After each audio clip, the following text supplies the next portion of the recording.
Ancient India one shot या यूं कहूं हिस्ट्री वन शॉट में आप सभी का स्वागत है। बहुत तगड़े प्रकार से हम यहाँ पर चीजों को बहुत सटीक ढंग से लेके जाने वाले हैं। हिस्ट्री को लेकर काफी लोगों के बहुत ज्यादा डाउट रहते हैं कि सर हिस्ट्री में हमें चीजें समझ नहीं आती, या सर यूपी एसआई में हिस्ट्री का क्या कुछ वेटेज रहेगा, इसके बारे में बता दीजिए। ये सारी दिक्कतें होती हैं, उन सभी को हम यहाँ पर क्लियर करने जाने वाले हैं। और ये हिस्ट्री के वन शॉट में आप सभी के स्वागत के साथ मैं बता देना चाहूंगा। तो जो बच्चे क्लास के अंदर मौजूद हो चुके हैं मुझे बता देंगे, जो बच्चे क्लास में हैं, सो दैट की चीजों को उस स्तर पे शुरू किया जा सके। और जो बच्चे हैं जैसे देवशीन है, कह रहा है कि राम राम सर, राम राम भाई, कैसे हैं आप लोग। गाजियाबाद गया है सेंटर, शाबाश। जहां जहां सेंटर गया बताते रहिए। Good evening, good evening. एक बार बता दीजिए कैसे हैं आप लोग। ईशांत भाई बिल्कुल यार, चश्मे चश्मे और बताओ सब बढ़िया। एग्जाम सिटी आ चुका है, ठीक है चलिए। एग्जाम सिटी आ चुका है, सच बात है। जी हाँ, एग्जाम सिटी आ चुका है। मेरा स्वास्थ्य ठीक नहीं था, नहीं तो मैं वीडियो बना के डाल देता और इसको आधा घंटा और पीछे कर देता। पर कोई बात नहीं, अब यहाँ ध्यान से समझिएगा चीजें कैसी आपको देखने को मिलने वाली हैं। और देखो बच्चे, अगर मैं यहाँ बात करूँ आप लोगों के लिए अभी तक क्या कुछ चीजें की जा चुकी हैं, तो जब आप यहाँ पर आएंगे तो यहाँ आप समझेंगे कि क्या कुछ चीजें आपके लिए हो चुकी हैं। देखो, प्लेलिस्ट के सेक्शन में आप आइएगा, प्लेलिस्ट के सेक्शन में आप देखेंगे यहीं पर कि आप लोगों के लिए मैं पहले ही बहुत सारी चीजें ऑलरेडी कवर करा चुका हूँ। आपके लिए पॉलिटी, मूल विधि, यूपीजी के मूल विधि का एक टॉपिक होता है police administration, art and culture, economics, geography पूरी करा चुका हूँ। बात रही हिस्ट्री की, तो हिस्ट्री को आज मैं पूरा कराने जा रहा हूँ। हिस्ट्री के 3 हिस्से होते हैं जो मोटे मोटे तौर पर हम समझते हैं। तो हिस्ट्री के आपको 3 हिस्से देखने को मिल जाते हैं, उनके बारे में आप समझिएगा। What are the 3 major portions of history, बात करते हैं। हिस्ट्री के 3 मेजर पोर्शंस आपको कौन कौन से देखने को मिलते हैं। 3 major portions of history. History के 3 मेजर पोर्शंस हम देखना शुरू करते हैं। इतिहास,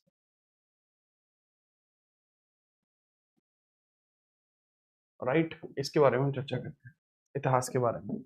अब हम इतिहास की बात करते हैं तो इतिहास के कितने हिस्से हैं मिलाल? इतिहास के 3 हिस्से आपको देखने को मिलते हैं। 3 मेजर पोर्शंस आपको इतिहास के देखने को मिलेंगे। 3 मेजर पोर्शन इतिहास के आपको देखने को मिलेंगे, ठीक है। अब इतिहास आपको देखने को मिलता है 3 हिस्सों में। कैसे कैसे 3 हिस्से हैं? प्राचीन, प्राचीन में है। प्राचीन के बाद ये है आपके मध्यकालीन में है, मध्यकालीन में है। प्राचीन के बाद मध्यकालीन में आपको ये देखने को मिलता है, एंड देन आपको देखने को मिलता है आधुनिक में। आधुनिक में आपको देखने को मिलता है, ठीक है। 3 हिस्से आपको इस प्रकार से देखने को मिलते हैं, प्राचीन, मध्यकालीन और आधुनिक। अब इन तीनों हिस्सों को अगर मैं समझाऊं तो sir this is ancient, this is medieval और दिस इज मॉडर्न।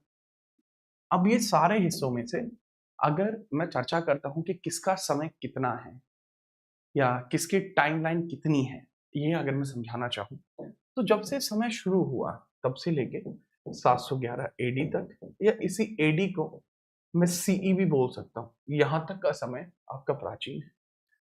712 एडी से लेकर और आपका 1707 तक का समय आपका मध्यकालीन में देखने को मिलता है,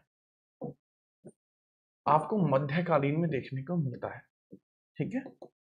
एंड अगर हम बात करें मॉडर्न जो है वो 1707 से लेकर 1947 तक जाती है।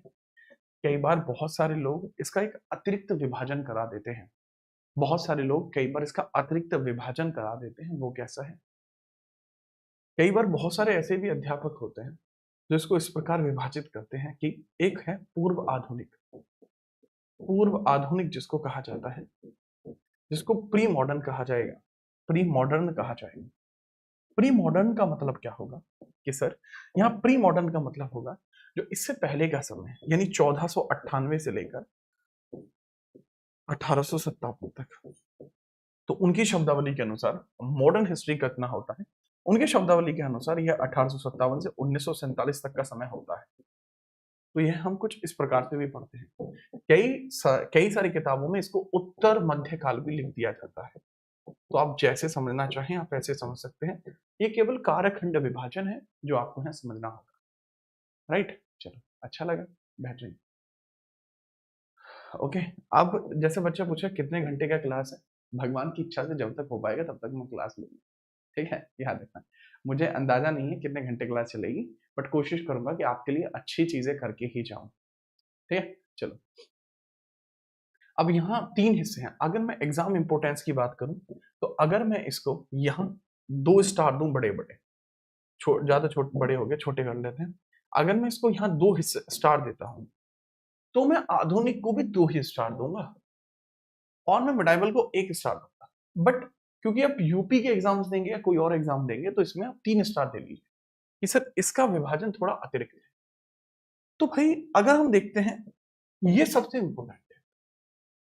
क्यों? क्योंकि इसमें एक और चैप्टर ऐड हो जाता है, भारतीय राष्ट्रीय आंदोलन, वो भी इसी में ऐड आपका हो जाता है, ठीक है। चलिए नेक्स्ट हम बात करते हैं प्राचीन।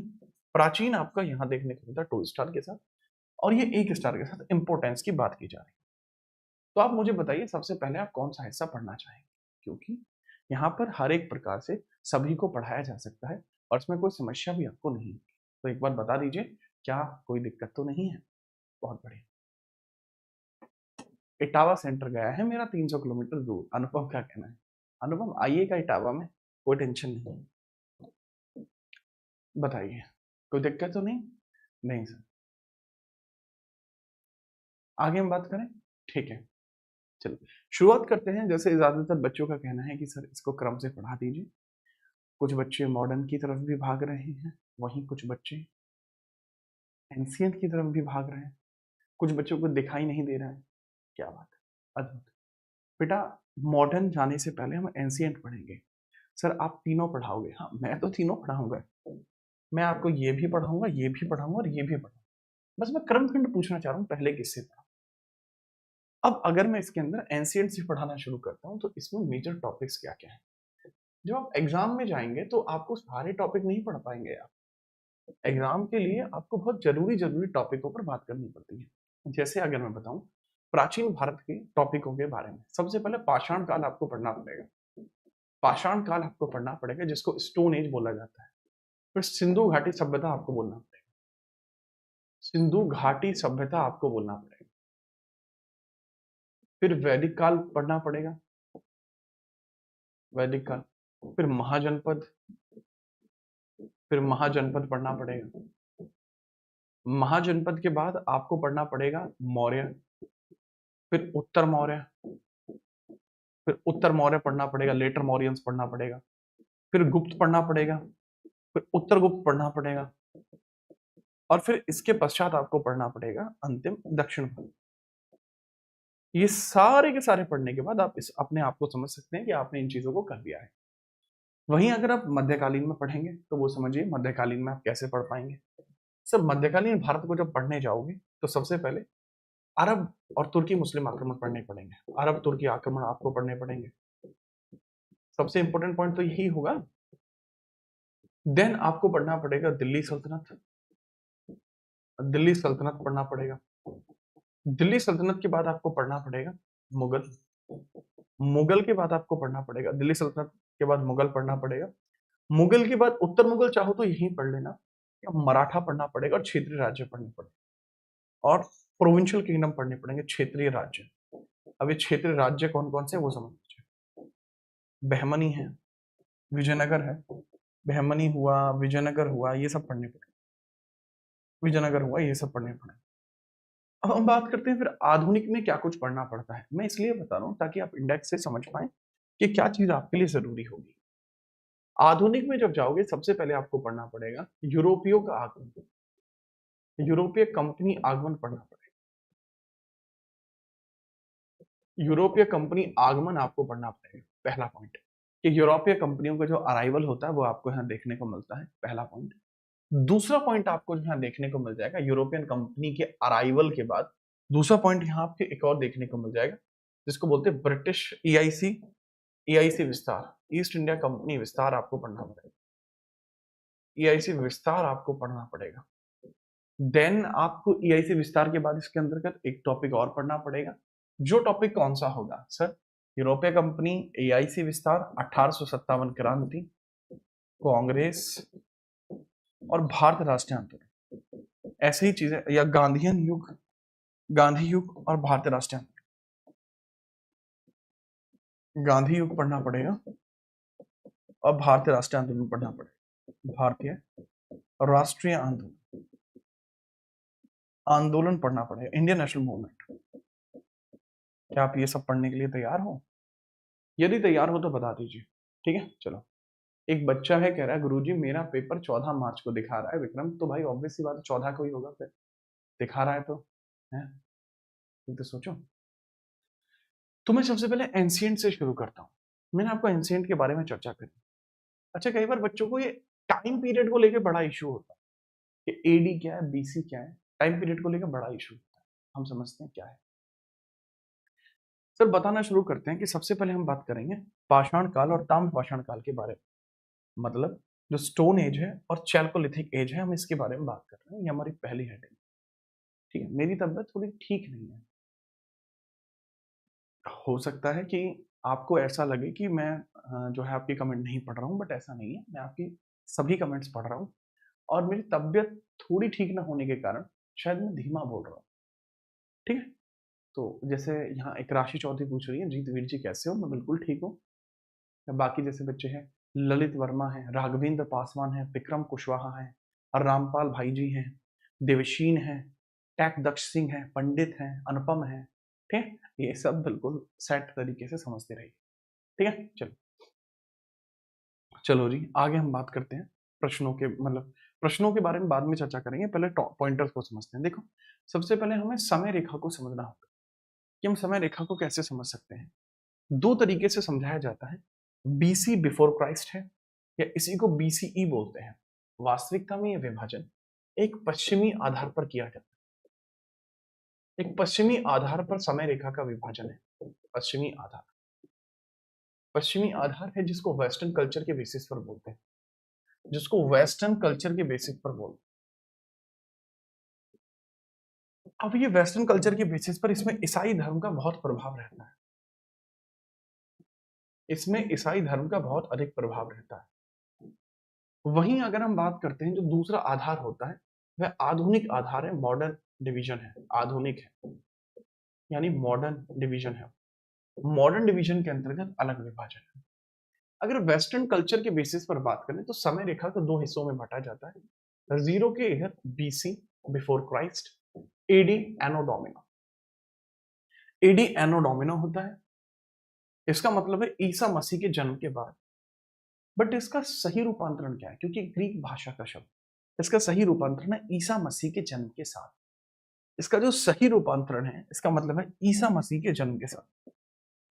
ईसा के जन्म के साथ, ईसा के जन्म के साथ, यह इसका सही रूपांतरण है। वही बीसी की बात करते हैं, बिफोर क्राइस्ट है, ईसा पूर्व है, ईसा मसीह के जन्म से पहले यह टर्म होगा। ईसा मसीह के जन्म से पहले यह टर्म होगा। समय पीछे की ओर चलता था, यहां समय आगे की ओर चलता है। दोनों में फर्क क्या है? एग्जैक्टली जो हिस्ट्री जैसा विषय है, हम इसमें आगे नहीं बढ़ रहे, हम इसमें पीछे की ओर जा रहे हैं। किसकी ओर जा रहे हैं? पीछे की ओर जा रहे हैं। अब पीछे की ओर जाने का तात्पर्य क्या हुआ कि बेटा ये जैसे जीरो हुआ है ना, तो हम इसमें पीछे की ओर जाएंगे। कैसे? जैसे आज 2026 है, तो इतिहास का मतलब ही क्या है? पीछे की तरफ आप जाएंगे तो वही तो इतिहास है। एग्जैक्टली अगर मैं इतिहास की डेफिनेशन आपको लिखवाऊं कि सर इतिहास का मतलब क्या है, अगर मैं इतिहास की ही बात आपको बताने लगूं कि सर इतिहास बता दीजिए इतिहास क्या है, तो अतीत का अध्ययन ही तो इतिहास है। इतिहास का मतलब ही ये है, हिस्ट्री का मतलब ही ये है कि सर इसमें हमें अतीत की बातें जाननी है ना। हिस्ट्री का मतलब क्या है मेरे लाल? हिस्ट्री का मतलब ही ये है कि स्टडी ऑफ पास्ट हमें पढ़ना है। स्टडी ऑफ पास्ट हमें यहाँ पर पढ़ना है, यानी अतीत का अध्ययन हमें यहाँ पर करना है। अतीत का अध्ययन हमें यहाँ पर करना है।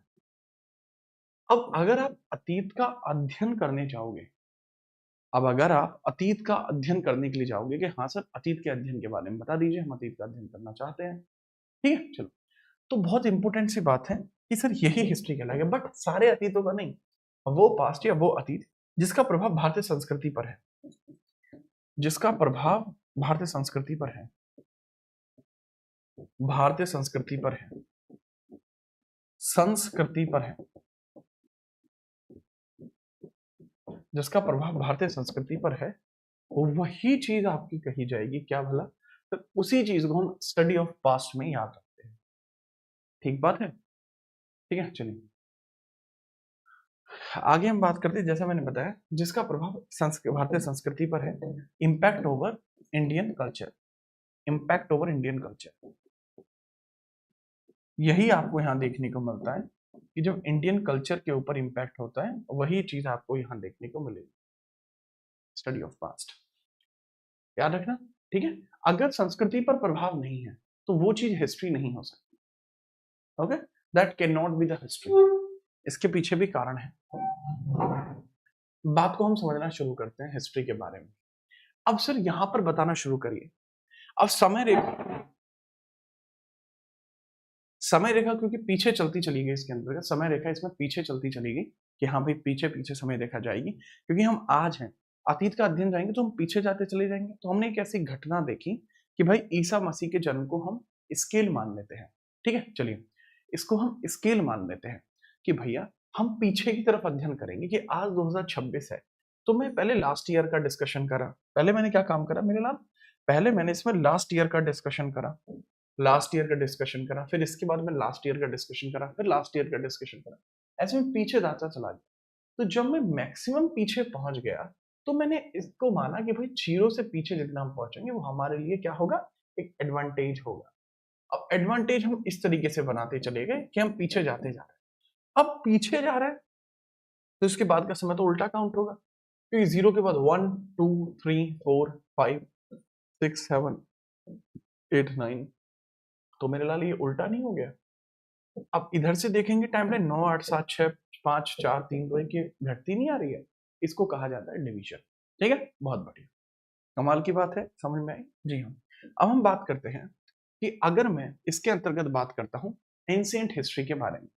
एंशिएंट हिस्ट्री के 3 पिलर्स हैं। एंशिएंट हिस्ट्री को हम 3 भागों में बांट सकते हैं। इसको हम 3 भागों में बांट सकते हैं सर एंशिएंट हिस्ट्री को हम 3 भागों में बांट सकते हैं, इसको आप समझिएगा। एंशिएंट हिस्ट्री को मैं 3 भागों में बांट रहा हूँ, इसको ना समझते चलना, एंशिएंट हिस्ट्री। राइट, तो मजा आएगा आपको समझने में। वैसे अगर मैं बताऊं तो एंशिएंट हिस्ट्री इतिहास का वर्गीकरण साक्ष्यों के बेसिस पर, साक्ष्यों के बेसिस पर, किसकी बेसिस पर, on the basis of evidences. ये 3 प्रकार से हो सकता है। पहला है प्राग ऐतिहासिक काल, दूसरा है आद्य ऐतिहासिक काल, और तीसरा है इसके अंतर्गत ऐतिहासिक काल। ये 3 काल आपको देखने को मिलते हैं। राइट, अब 3 काल के बारे में है यहाँ जिसका कोई रिटन साक्ष्य नहीं है, जो पूरी तरीके से आर्कियोलॉजिकल आपके एविडेंसेस पर रिलेट करता है। उदाहरण बताओ सर, आर्कियोलॉजिकल एविडेंसेस क्या हो सकते हैं? बेटा आर्कियोलॉजिकल एविडेंसेस का मतलब है कि पत्थर, खोपड़ी किसी की, किसी का फॉसिल, किसी का जीवाश्म, अगर ये सब चीजें पाएगी तो यह आपको यहाँ देखने को मिलेगा। ठीक है, दूसरा अद ऐतिहासिक काल क्या होगा, जो डेसिफेरेड नहीं है, यानी जिसके साक्ष्य उपलब्ध हैं और हम पढ़ नहीं सके। जैसे इंडस वैली सिविलाइजेशन के अंदर आप देखते हैं ब्रास्टोफेडम लिपि है, बट क्या हम उसको पढ़ पाए? नहीं पढ़ पाए। तो मतलब जिसके साक्ष्य तो हैं बट हम उसको पढ़ नहीं पाए, तो यह हमें प्रोटो हिस्ट्री में देखने को मिलती है। और तीसरे के बारे में अगर हम बात करता हूँ, ठीक है, कि हिस्टोरिक पीरियड है, तो ये लिखित साक्ष्य पढ़े जा चुके हैं, वो आपको पोस्ट 600 बीसी का देखने को मिलता है। इसका एग्जाम्पल सिंधु घाटी सभ्यता था, इसी का एग्जाम्पल वैदिक सभ्यता भी था, वैदिक भी था। कमाल की बात यह है कि वैदिक एज को कई बार हम इसके साथ साथ इसमें भी कंसीडर करते हैं। क्यों? क्योंकि वैदिक काल के वेदों को हम आज पढ़ पाते हैं। ठीक है, याद रखिएगा। अब इसके अंतर्गत जैसे पाषाण काल है, पाषाण काल के 3 हिस्से होंगे। अब इसके अंतर्गत जैसे पाषाण काल की हम बात करते हैं, इसके भी 3 हिस्से आपको देखने को मिलेंगे। बताइए सर, पाषाण काल के 3 हिस्से। देखो अगर इस मैप को मैं बताऊं इस तरीके से, प्राचीन भारत, तो प्राचीन भारत मैंने बताया आपको एंशिएंट इंडिया। अब एंशिएंट इंडिया को मैंने आपको 3 खंडों में विभाजित किया, प्राक ऐतिहासिक, प्राग ऐतिहासिक, ऐतिहासिक, आद्य ऐतिहासिक, दूसरा है आद्य ऐतिहासिक है, आद्य ऐतिहासिक है, और तीसरा ऐतिहासिक है। तीसरा आपका ऐतिहासिक है, तीसरा आपका ऐतिहासिक है। ठीक है, अब इसमें जो प्राग ऐतिहासिक काल है बेटा, ये दो लेवल्स पे देखने को मिल सकता है। इसको जो है स्टोन एज में बांट सकते हैं, स्टोन में बांट सकते हैं, और साथ में मेटल एज में भी बांट सकते हैं। पाषाण और धातु युगीन सभ्यता है। पाषाण में भी बांट सकते हैं और धातु में भी बांट सकते हैं, धातु में भी बांट सकते हैं, पाषाण में या धातु। अब ऑब्वियस सी बात है कि सर अगर पाषाण में जाओगे तो पैलियोलिथिक में जाओगे, पैलियोलिथिक में जाओगे, यानी पूरा पाषाण में जाओगे। किसमें जाओगे? पूरा पाषाण में आप जाएंगे। देन मध्य पाषाण या मेसोलिथिक में जाओगे, मेसोलिथिक में जाओगे, मेसोलिथिक में, यानी मध्य पाषाण में जाओगे, और तीसरा नव पाषाण में जाओगे, नियोलिथिक में जाओ, नव पाषाण में जाओ। धातु युग आपको जो देखने को मिलता है ये दो तरीके का है। पहला तो है आपका कॉपर एज है, कॉपर का मतलब होता है तांबा युगीन सभ्यता, तांबा युगीन है। दूसरी है आपकी लोह युगीन सभ्यता, लोह। यार ये प्रोटो है, प्रोटो हिस्टोरिक है, प्रोटो है। ये इंडस वैली सिविलाइजेशन का टाइम, वैदिक सभ्यता का टाइम है। और यह है आपका ऐतिहासिक है, इसको हिस्टोरिक बोलते हैं।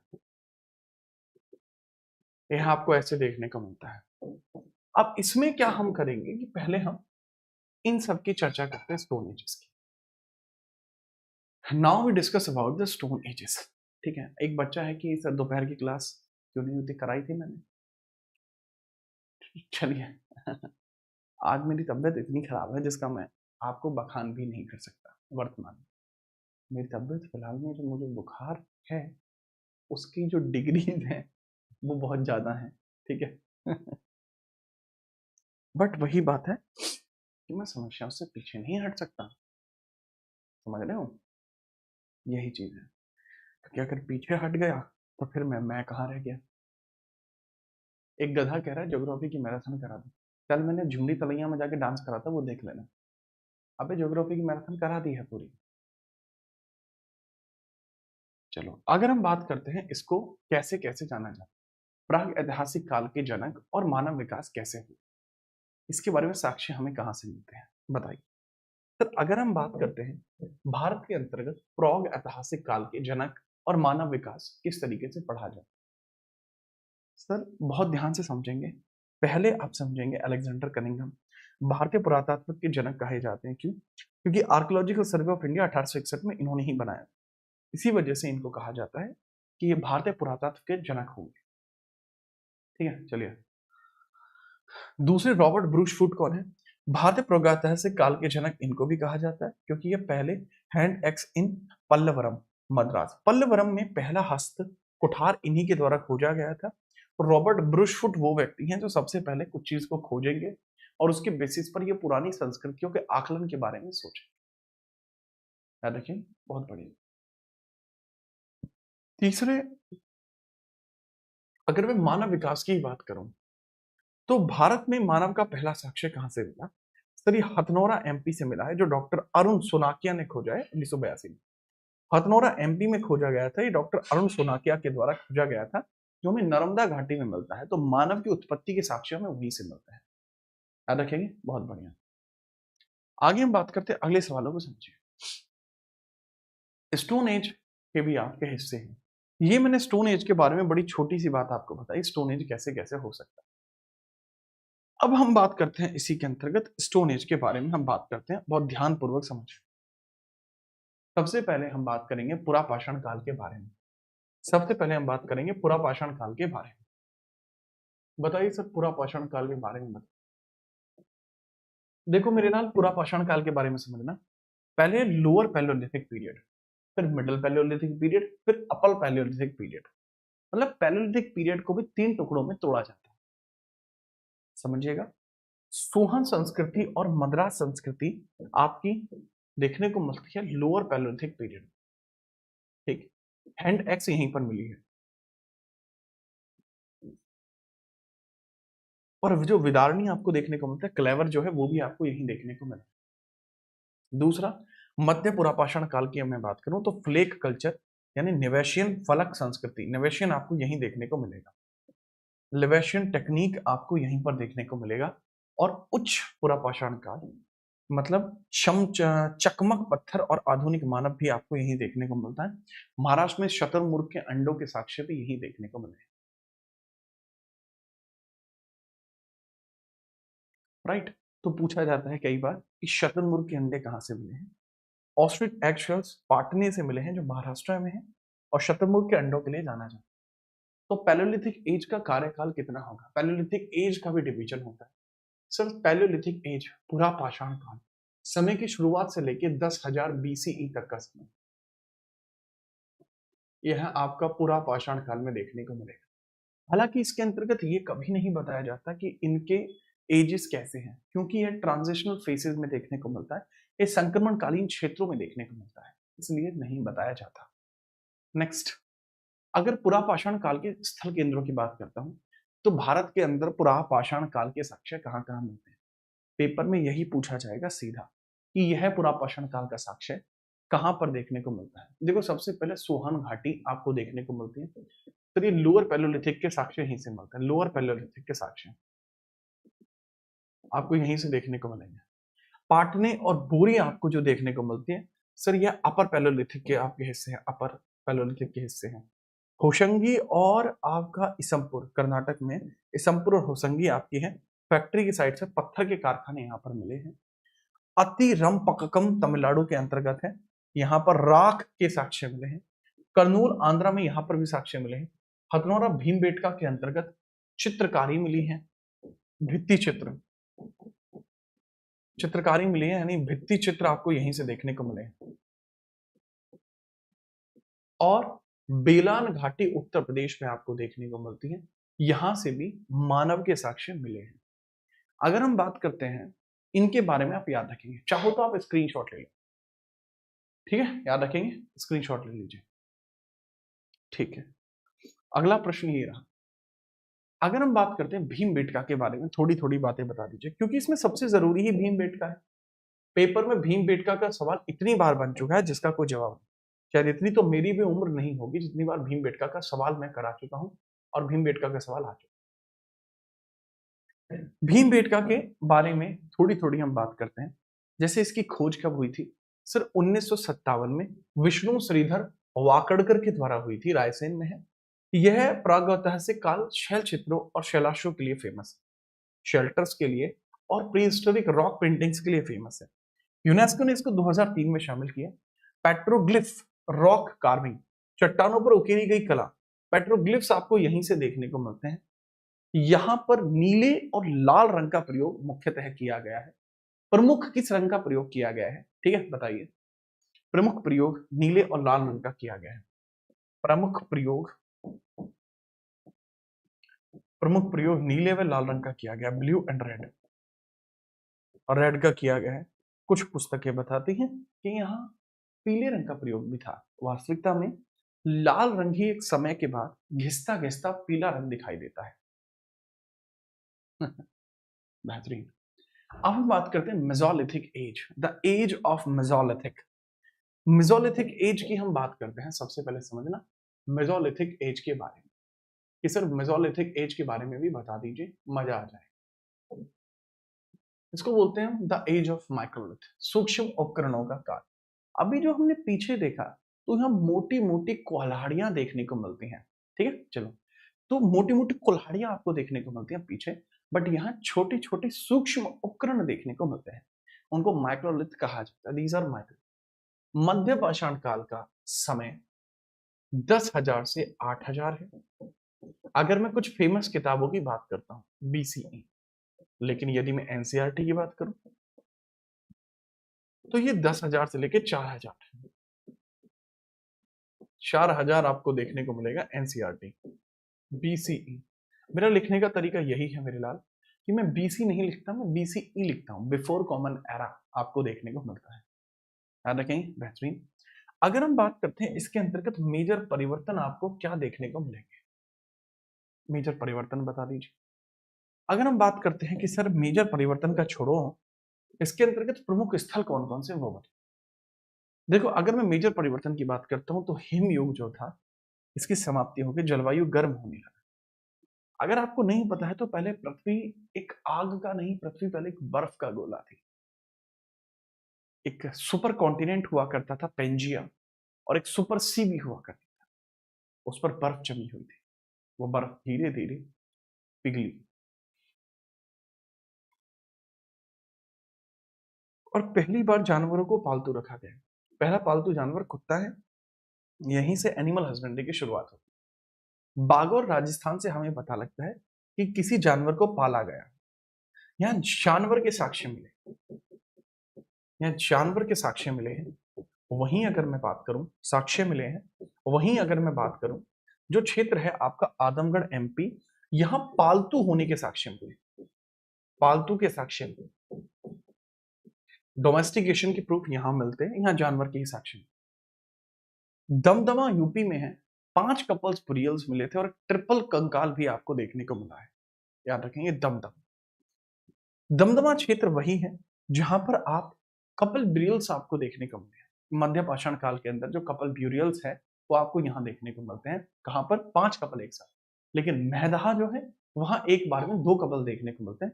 हो सकता है वो पति व पत्नी रहे महदहा में। बेटा, दमदमा में 5 युगल मिले थे, जो सराय नहर राय यूपी में है। और यहीं अगर मैं बात करता हूं, महदहा एक स्थान है, महदहा भी यूपी में है। यहाँ आपको प्रेमी युगल देखने को मिलते हैं। लवर्स के भी साक्ष्य आपको देखने को मिले हैं, लवर्स के भी साक्ष्य आपको यहाँ देखने को मिले हैं।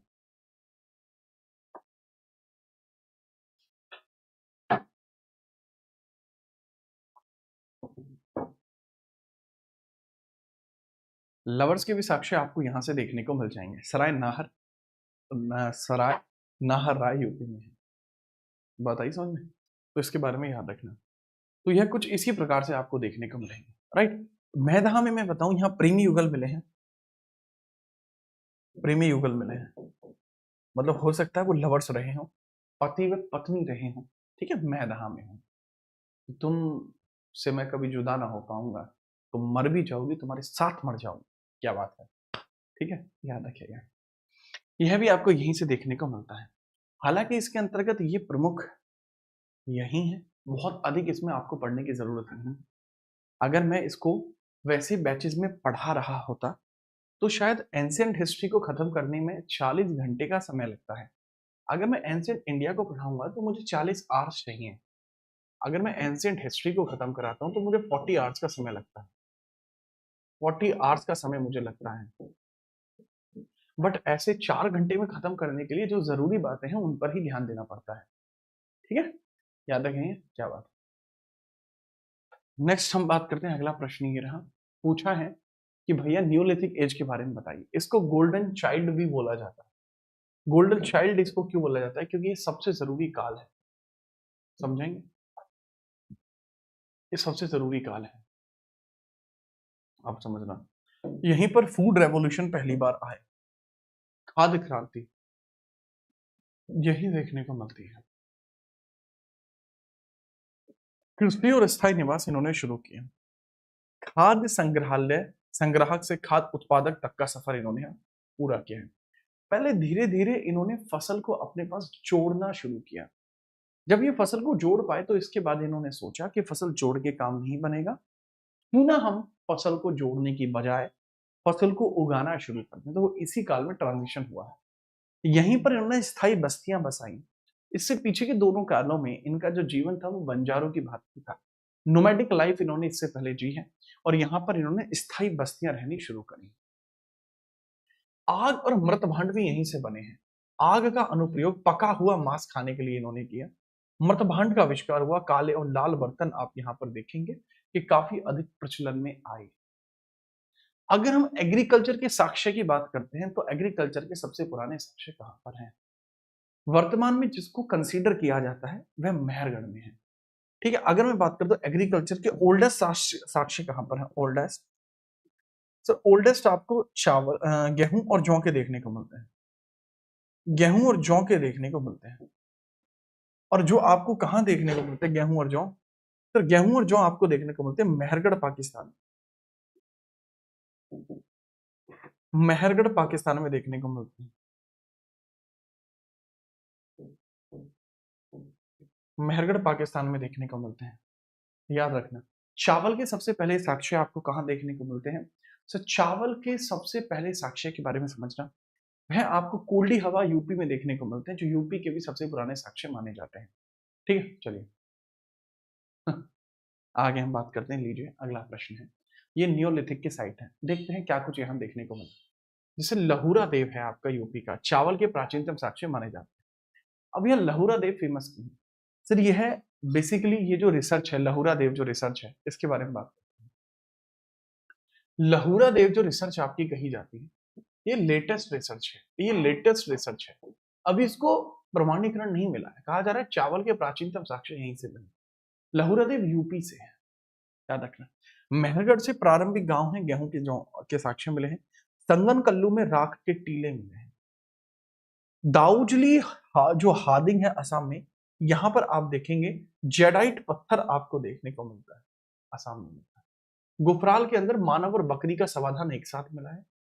गर्द का निवास और मानव और कुत्ते के समाधान बुर्जभूम जम्मू कश्मीर में मिले हैं। मेजर साक्ष्य आपके इस प्रकार से। संत कबीर नगर में लहुरा देव आपको देखने को मिलता है, संत कबीर नगर में। मैं पढ़ा चुका हूं यूपी जीके में। संत कबीर नगर में आपको मैं इसको पढ़ा चुका हूं पहले ही। इसका स्क्रीनशॉट ले लीजिए जल्दी से,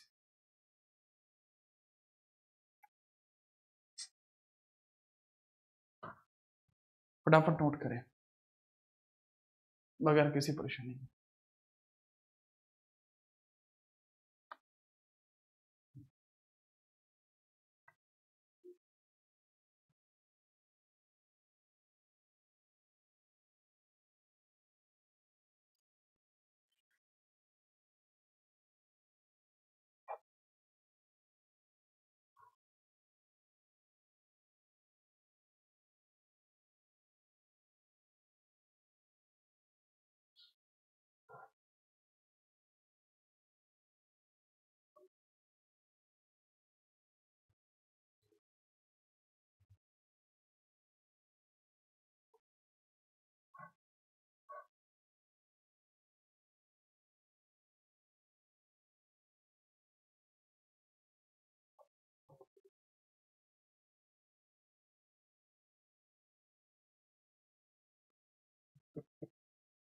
नोट किया आपने? बहुत बढ़िया।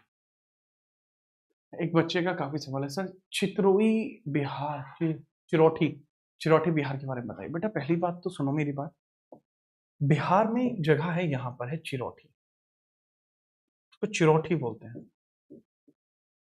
चिरौठी। और इंग्लिश में उसको बोलते हैं चिरांग। यहाँ आपके विशेष प्रकार के पत्थर पाए गए थे, स्टोइट वगैरह पत्थर यहाँ पाए गए थे। विशेष प्रकार के पत्थर यहाँ पाए गए थे, विशेष पत्थर यहाँ पाए गए, विशेष पत्थर यहाँ पर पाए गए थे। मेजर टाइप ऑफ स्टोन्स आपके यहाँ पर पाए गए थे। ठीक है, याद रखना। चिरौठी बिहार में है मेरे लाल। यहाँ विशेष प्रकार के पत्थर पाए गए थे, जैसे स्टोइट, जेडाइट, ये पाए गए थे। ठीक है, चलिए याद रखना। अगला प्रश्न ये रहा आपके सामने। न्यूलिथिक एज की बात हो जाती है। अब जैसे ही न्यूलिथिक एज खत्म होती है, तो न्यूलिथिक एज का अंत होते होते मानवों ने कॉपर को ढूंढ लिया। कॉपर ऐसी चीज है जो बहुत आसानी से मिल गई। ठीक है सर, गफराल में क्या था? बेटा गफराल के अंतर्गत आपको देखने को मिलता मानव और बकरी के साक्ष्य एक साथ मिले। मतलब कुछ क्षेत्र था जिसमें मानव और बकरियों को एक साथ दफनाया गया था, वो गफराल जम्मू कश्मीर में था। आगे आप समझेंगे, कॉपर स्टोन एज के बारे में बात करते हैं। तांबा और पत्थर का युग इसको कहा जाता है, कॉपर एज। मनुष्य के द्वारा पहली बार जो प्रयुक्त धातु थी, मनुष्य ने जो सबसे पहले जिस धातु का प्रयोग किया वो क्या थी? स्टोन थी। क्या थी? मनुष्य के द्वारा प्रयुक्त जो पहली धातु थी वो तांबा थी। तांबे और पत्थर के उपकरण के एक साथ उपयोग करके इन्होंने चीजों को बेहतर किया था।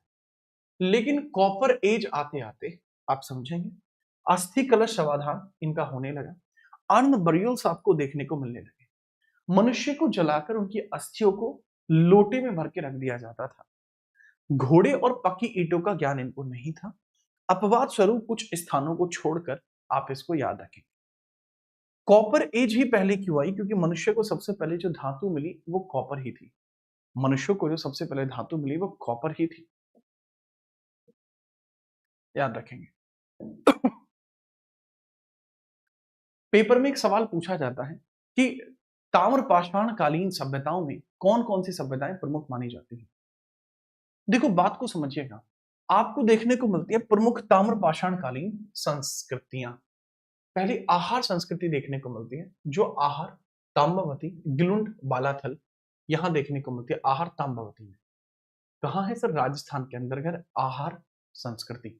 आहार संस्कृति कहां है? राजस्थान में है। राजस्थान में है आहार संस्कृति, राजस्थान में है।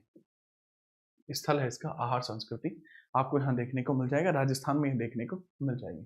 ठीक है, चलिए।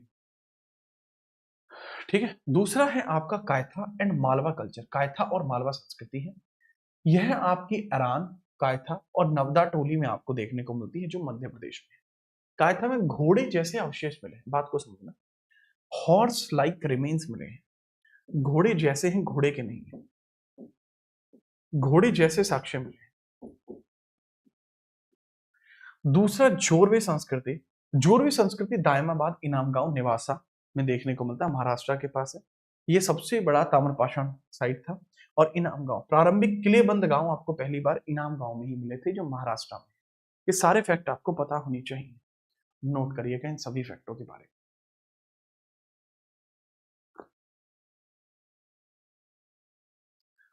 पेपर में सवाल कैसे पूछे जाएंगे, मैं उस पर भी चर्चा करूंगा। अद्भुत बात है। अब परीक्षा के लिए सवाल कैसे बनेंगे, मैं आपको सीधे ही बता देता हूं कि परीक्षा में कैसे सवाल बन सकते हैं। जैसे परीक्षा में पहला सवाल बन सकता है, पहली धातु कौन सी थी? कॉपर थी।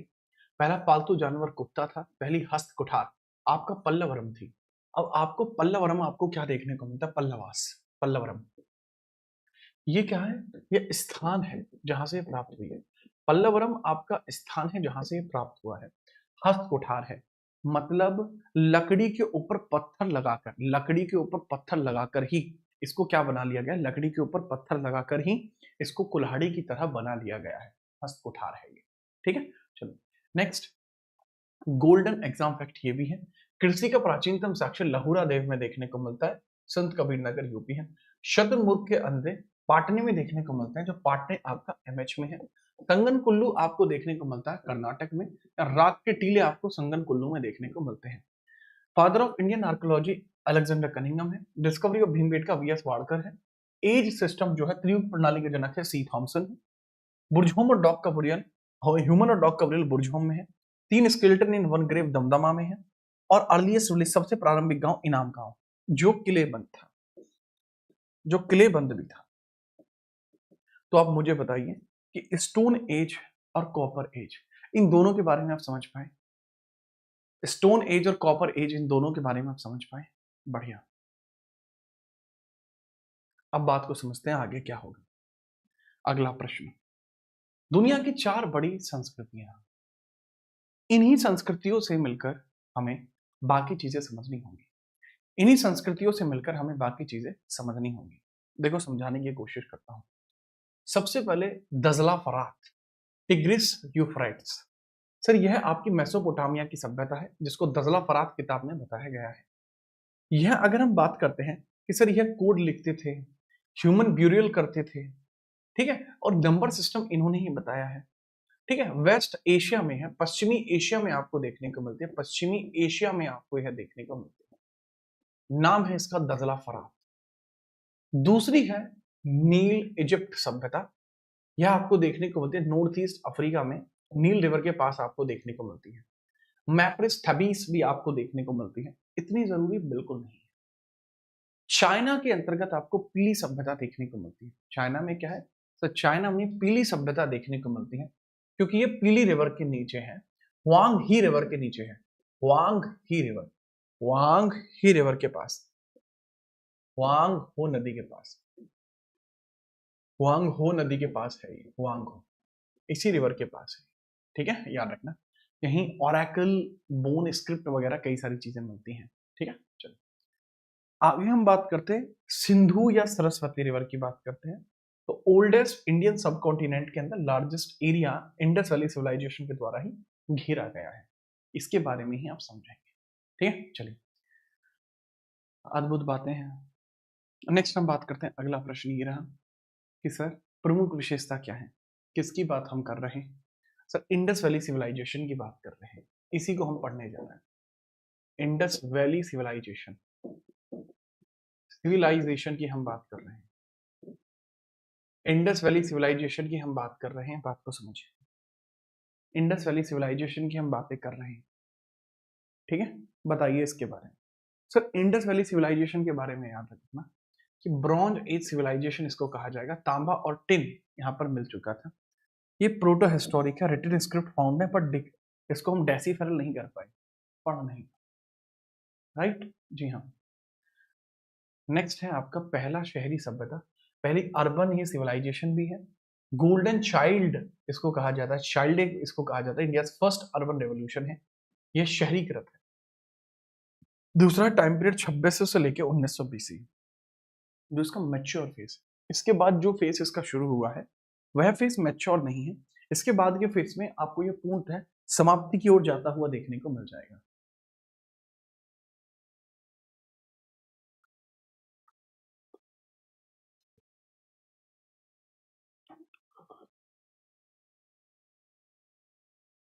यही Indus valley civilisation. Sir weapons का नाम स्लैट था? नहीं, स्लैट पत्थर का नाम था, और ये चिरांद में पाया गया था जो बिहार में था, उसका नाम स्लैट। अनुपम, मेरी ही गलती की वजह से मेरी तबीयत खराब हुई है भाई। ठीक है चलो, नेक्स्ट हम बात करते हैं, इसका भौगोलिक विस्तार देख लीजिए। तकरीबन 1.3 मिलियन स्क्वायर किलोमीटर इसका एरिया आपको देखने को मिलता है। ठीक है, चलिए बात करते हैं। जैसे अगर इसका उत्तरतम जो सिरा है वो चिनाब नदी के पास मांडा है, पूर्व में आलमगीरपुर हिंडन नदी के पास है, दक्षिण में दायमाबाद प्रवरा नदी के पास महाराष्ट्र में है, और वेस्ट में सुतकामडोर है दाशक नदी के पास बलूचिस्तान में है। इसको ट्रिंगुलर शेप कहा जाता है, या फिर कई बार इसको कहा जाता है सर टेट्राहेड्रल शेप। इसकी शेप कैसी है? टेट्राहेड्रल है। इसकी शेप है टेट्राहेड्रल। टेट्राहेड्रल शेप इसकी आपको देखने को मिलती है। अष्टकोणीय इसका स्वरूप आपको देखने को मिलता है। ठीक है, याद रखेंगे, शाबाश, बहुत बढ़िया। मेरे ख्याल से आप इस चीज को समझ पाए होंगे। आगे हम बात करते हैं, अगले सवालों की तरफ चलते हैं कि इसका नामकरण कैसे हुआ और इसकी कहानी क्या है।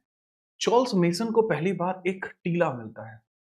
पहला सर्वप्रथम टीले का साक्ष्य किसको मिला था? सर्वप्रथम टीले का साक्ष्य किसे मिला? टीले का साक्ष्य किसको मिला?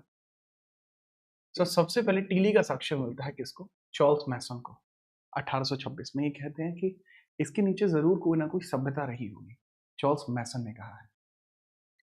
देन अलेक्जेंडर कनिंघम, इनको इंडियन आर्कियोलॉजी का फादर क्यों कहा जाता है? कारण इसके पीछे का है, इन्होंने इन्होंने क्या किया है? भारतीय पुरातत्व विभाग की शुरुआत करी है। भारतीय पुरातत्व विभाग की शुरुआत इन्होंने करी। भारतीय पुरातत्व विभाग की शुरुआत इन्होंने करी, विभाग इन्होंने शुरू किया। इसके हेडक्वार्टर शुरुआत में सोचा था कलकत्ता रख लेंगे, बट इसके क्वार्टर दिल्ली रखे गए। याद रखें, बढ़िया। नेक्स्ट, जॉन मार्शल 1924 में इसको इंडस वैली सिविलाइजेशन नाम देते हैं ऑफिशियली। लेकिन पहली जो साइट है वो किसने खोजी थी? पहली साइट, फर्स्ट साइट कौन खोजता है? फर्स्ट साइट, जो प्रथम इसमें साइट है, प्रथम स्थल है, वो किसने खोजा था? सर वो दयाराम साहनी ने 1921 में खोजा था। बाद में आरडी बनर्जी 1922 में जुड़ते हैं और मोहनजोदड़ो को खोजते हैं। ये एक ही विशाल राज्य की दो राजधानियां थी, नोट कीजिएगा, याद रखना, बहुत बढ़िया।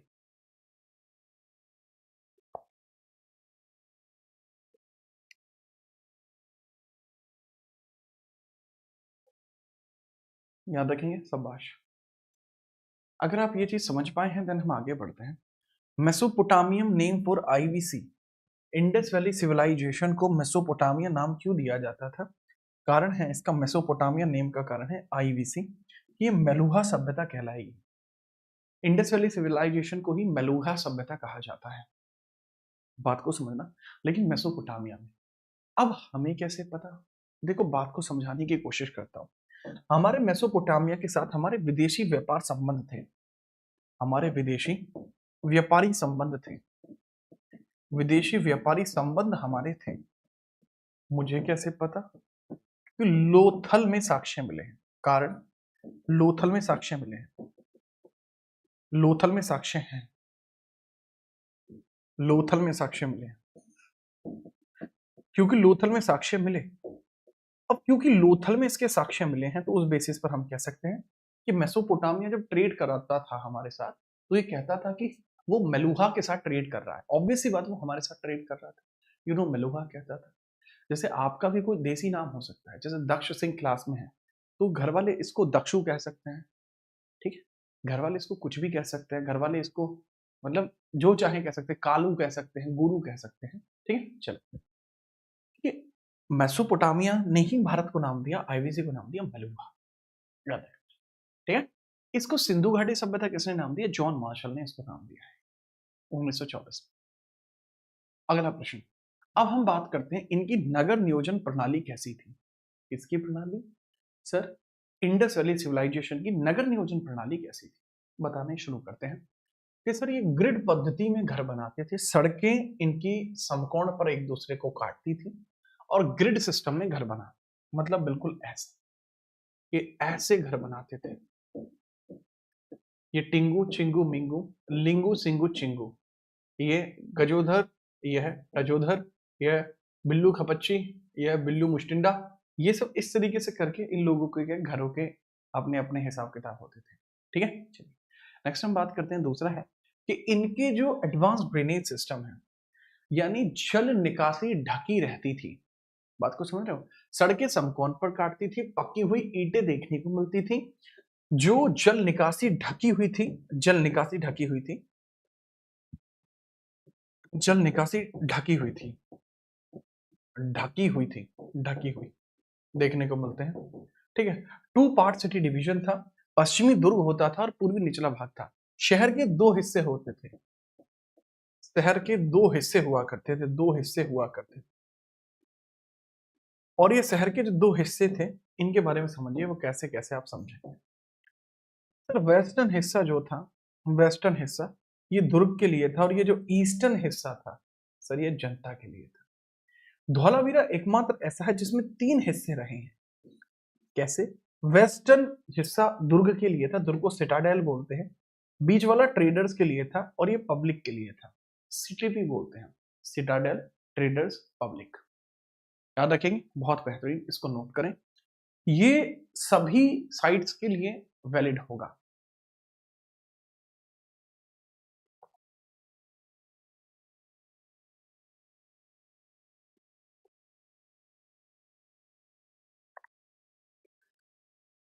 ठीक है, चलिए, रजत कुमार क्लास में आए हैं, क्या बात है रजत भाई, खैर कोई बात नहीं।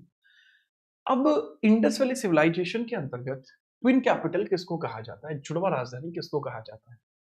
अच्छा, इंडस वैली सिविलाइजेशन का सबसे बड़ा जो साइट है वो कौन सा है? सर, वो हरियाणा का है, जिसका नाम आपका क्या, राखी गढ़ी है। अब ये ट्विन कैपिटल की बात करते हैं तो वो हड़प्पा है, रवि रावी नदी के किनारे था।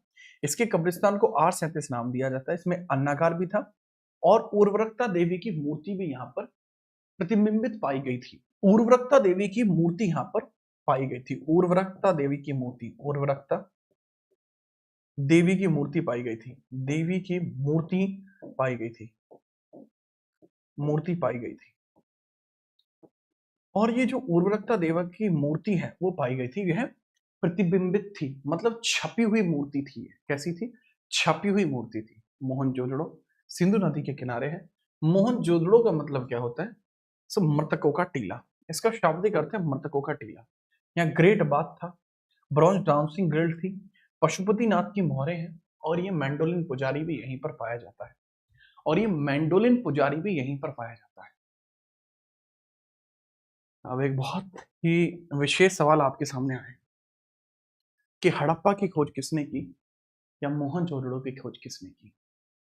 सर अगर मैं बात करता हूँ हड़प्पा की खोज किसने करी, 1921 में खोज की जाती है दयाराम साहनी के द्वारा, दयाराम साहनी के द्वारा। इस समय एएसआई के हेड कौन थे? जॉन मार्शल थे। एएसआई हेड इस समय जॉन मार्शल थे।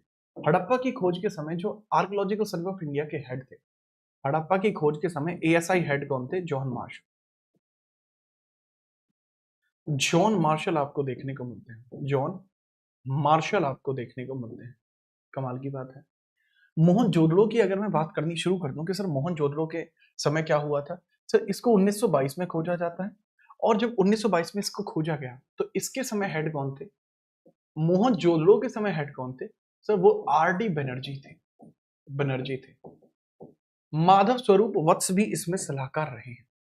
इसमें एक सलाहकार भी देखने को मिले हैं, सलाहकार भी रहे हैं, एम एस वत्स, माधव स्वरूप वत्स। पेपरों में कई बार पूछा गया है, एम एस वत्स का प्रश्न पूछा जाता है कि कौन सा पर्सन रिलेटेड नहीं है, एम एस वत्स रिलेटेड है। याद रखेंगे बाकियों के बारे में। अगला प्रश्न आपका देखने को मिलेगा लोथल कालीबंगा। अब मुझे आप लोथल के बारे में बताएंगे कि लोथल को कब खोजा और किसने खोजा, बताइए। लोथल की बात आप मुझे बताएंगे, कब खोजा और किसने खोजा। देन आप मुझे कालीबंगा की बताएंगे। लोथल एक गोदीवाड़ा था, डॉकयार्ड था, भोगवा नदी के किनारे। अग्निकुंड मिला, 3 युग्मित समाधान, पेयर्ड ब्यूरियल्स यहां पर मिले थे। एक ही कब्र में 3 लोग यहां पर देखने को मिले। ठीक है। चन्हूदड़ो रह ही गया सर, चन्हूदड़ो आगे आएगा, बट चन्हूदड़ो रह गया है तो लिख लीजिए। चन्हूदड़ो को छोड़ेंगे नहीं, कुछ इंपोर्टेंट पॉइंटर्स जस्ट छूट जाते हैं तो मैं उनको लिख देता हूं, लीजिए। जैसे चन्हूदड़ो इसमें नहीं लिखा गया, 1930 में खोजा गया था चन्हूदड़ो। चन्हूदड़ो आप देख लेंगे, चन्हूदड़ो, चन्हूदड़ो आप देख लेंगे, चन्हूदड़ो 1930 में इसको खोजा गया। 1930 में इसको खोजा गया आरसी मजुमदार के द्वारा, आरसी मजुमदार के द्वारा इसको खोजा गया था। आरसी मजुमदार, मजुमदार के द्वारा खोजा गया था। बाद में आर एल स्टीन ने इसको पूरी तरीके से उत्खनित किया है। बाद में इसका उत्खनन किसने किया? उत्खनन, एक्सकवेट किसने किया है? Excavate, R L Stein. Excavate किसने किया है? 1934 और 35 के मध्य, 1933 और 35 के मध्य आर एल स्टेन के द्वारा किया गया। ये आर सी मजुमदार है, आर एल स्टेन इनके अंतर्गत करेंगे। रोहित कुमार की तरफ से आहुति आती हुई अद्भुत तरीके से। नेक्स्ट हम बात करते हैं, क्या कुछ पॉइंटर्स होंगे कि चन्हूदड़ो के अंतर्गत ही हमें पता लगता है यह पहली ग्रामीण क्षेत्र था, यह पहला ग्रामीण क्षेत्र था, पहला ग्रामीण क्षेत्र था, यह पहला ग्रामीण क्षेत्र था। फर्स्ट विलेज साइट यही है, फर्स्ट विलेज साइट यही है, पहली विलेज साइट आपकी यही आपको देखने को मिलती है। फर्स्ट विलेज साइट आपकी यही आपको देखने को मिलती है। ठीक है, याद रखना। यहां पर कोई किला नहीं था, चन्हूदड़ो में कोई किला नहीं था, कोई किला यहाँ नहीं था, सिटाडेल यहाँ नहीं था, हर जगह ही यहाँ कोई सिटाडेल नहीं था। यहाँ मनके बनाने का कारखाना था, मनके का कारखाना था, मनके का कारखाना था, मनके का कारखाना यहाँ पर था। फैक्ट्री ऑफ बीड्स उसको बोला जाएगा, बीड फैक्ट्री आपको यहाँ देखने को मिली, बीड फैक्ट्री आपको यहाँ देखने को मिली, याद रखेंगे, अद्भुत। ठीक है, चलो नेक्स्ट हम बात करते हैं। अगला प्रश्न ये रहा, लोथल गुजरात के बारे में। तो इसके बारे में बताएंगे, इसको किसके द्वारा एक्सकवेट किया गया है और किस वर्ष में किया गया है इसका एक्सकवेशन। देन हम कालीबंगन की बात भी कर लेंगे। देखो, अगर हम बात करते हैं लोथल गुजरात के बारे में, यह किसके द्वारा खोजा गया है, बताइए फटाफट, आप बताएंगे। सर ये लोथल गुजरात अर्नेस्ट मैक ने किया था। यहाँ अर्नेस्ट मैक, अर्नेस्ट मैक, हाँ ये अर्नेस्ट मैक है, अर्नेस्ट मैक है ये, this is Ernest Mack, MSc के अर्नेस्ट मैक थे वो, करेक्ट है। ये रंगनाथ राव 1954 में किया जाता है, ये रंगनाथ राव 1954, 1954 रंगनाथ राव, रंगनाथ राव के द्वारा किया गया है। इसके बारे में भी आप याद रखें कि यहाँ पर भी फायर एल्टर है, मन के बनाने के कारखाने और गोदीवाड़ा भी यहीं पर है। ठीक है, लोथल गुजरात के अंतर्गत है। ठीक है, इन सब के बारे में आप पूरी चीजें याद रखेंगे। क्या हुआ? हाँ, ओके, ठीक है। नेक्स्ट, कालीबंगन जो है राजस्थान के हैं, ब्रज बासी लाल और बी के थापर के द्वारा खोजा जाएगा। इनके बारे में भी बताएंगे किसके द्वारा कहां पर ये खोजा जाता है। पंकज बेटा रुक जाओ थोड़ी देर, इनके बारे में, लोथल के बारे में याद रखना। अच्छा, लोथल के अंतर्गत आपको पता लगेगा कि सर ये चीजें बहुत सारी थी, मेजरली इंपॉर्टेंट यही थी। ठीक बात। अब बताएंगे आप मुझे कालीबंगन के बारे में कि कालीबंगन को किसके द्वारा कहां पर खोजा गया है। जय लंकेश, अद्भुत है। 1953 में खोजा जाता है, अद्भुत है। और किसके द्वारा खोजा जाता है वो भी बताइए। 1953 में किसके द्वारा? अमलनाथ जी के द्वारा। 1953 अमलनाथ जी, परफेक्ट है। इसको 1953 में इसको खोज हुई है अमलनाथ जी के द्वारा। खोज किसके द्वारा? अमलनाथ जी के द्वारा। अमलनाथ, अमलनाथ जी के द्वारा इसकी खोज होती है। इसके बारे में डायरेक्टली आप याद रखेंगे, अमलनाथ जी इसकी खोज करते हैं। और फिर आपके ब्रज बासीलाल और बी के थापर 1961 में एक्सकेवेट करेंगे। फिर इसका उत्खनन कब होगा? उत्खनन कब होगा?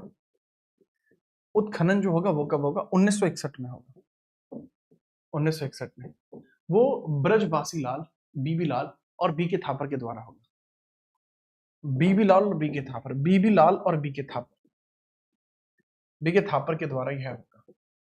बात करें तो जुता हुआ खेत, कच्ची ईंटें, फर्श में अलंकृत ईंटें, और यहाँ पर लकड़ी की नाली, वुडन ट्रेन्स, और अग्निकुंड, यहीं यहाँ अग्निवेदी भी यहाँ मिली है।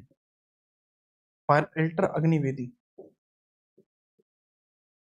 आपको यहाँ पर देखने को मिली है।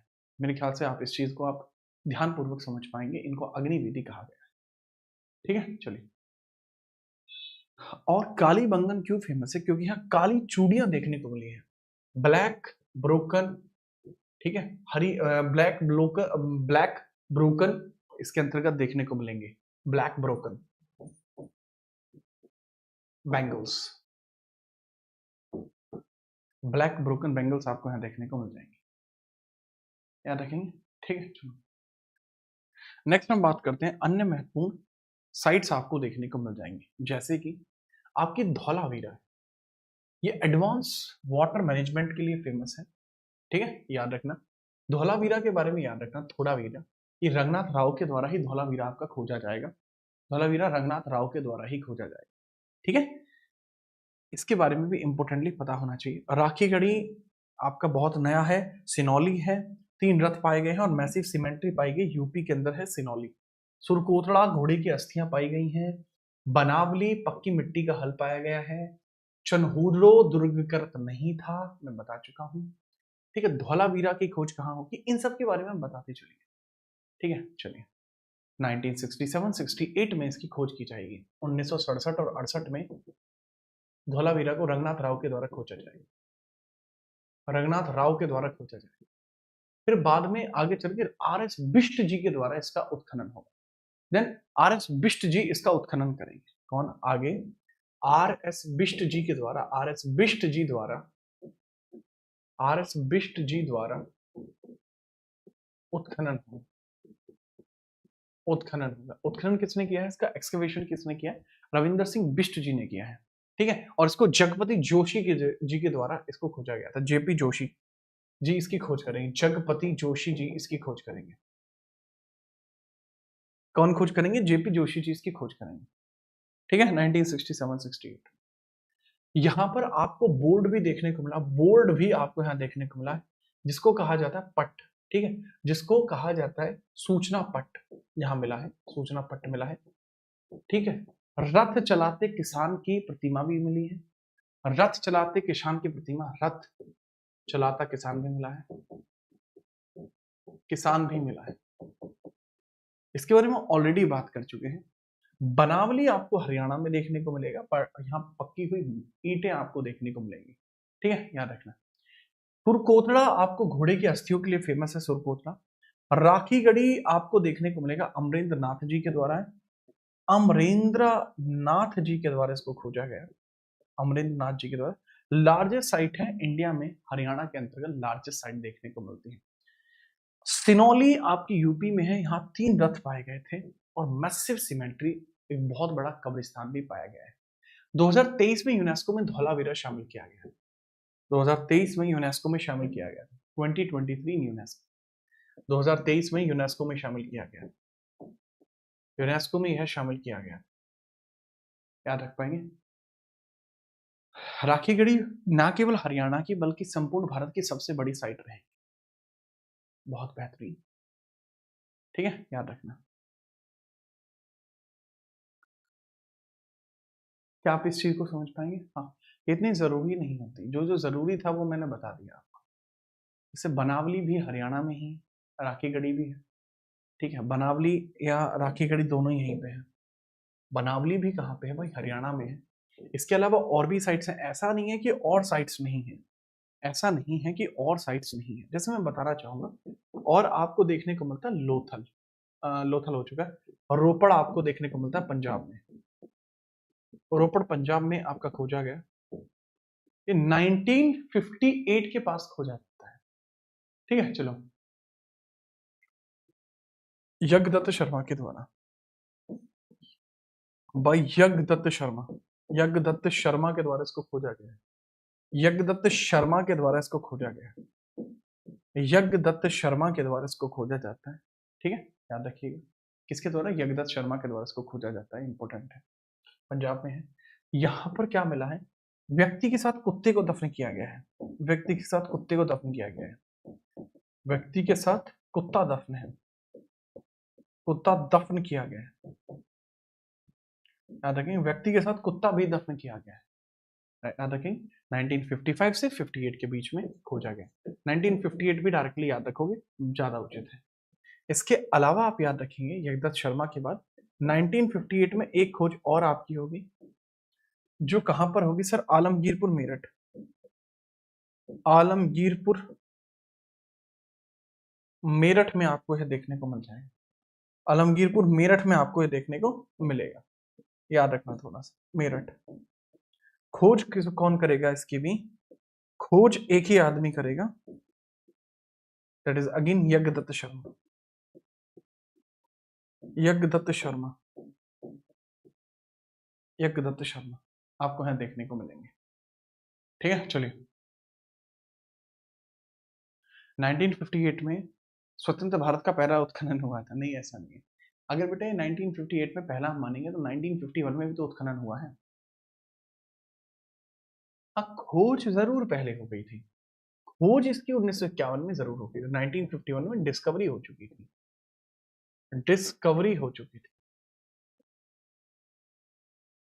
ठीक है। बाकी इसके अंतर्गत मैं वही बात बता रहा हूँ कि बहुत इंपॉर्टेंट ही बता रहा हूँ, ठीक है, याद रखिएगा। ओके, चलो आगे बढ़ते हैं। कृषि और पशुपालन। First in the world to grow कपास, ये वो हैं जिन्होंने कपास को उगाया, सिंडोन या कॉटन इसको उगाया। गेहूं और जौ इनकी प्रमुख फसलें थी। कुबड़ वाला सांड ये पाला करती थी। No active use of iron and generally unaware of horses. ना तो यहाँ कभी भी हमें लोहा देखने को मिलता, और ना ही हमें यहाँ पर कभी भी चर्चा मिलती है किसकी? आयरन की, ना हॉर्सेस की।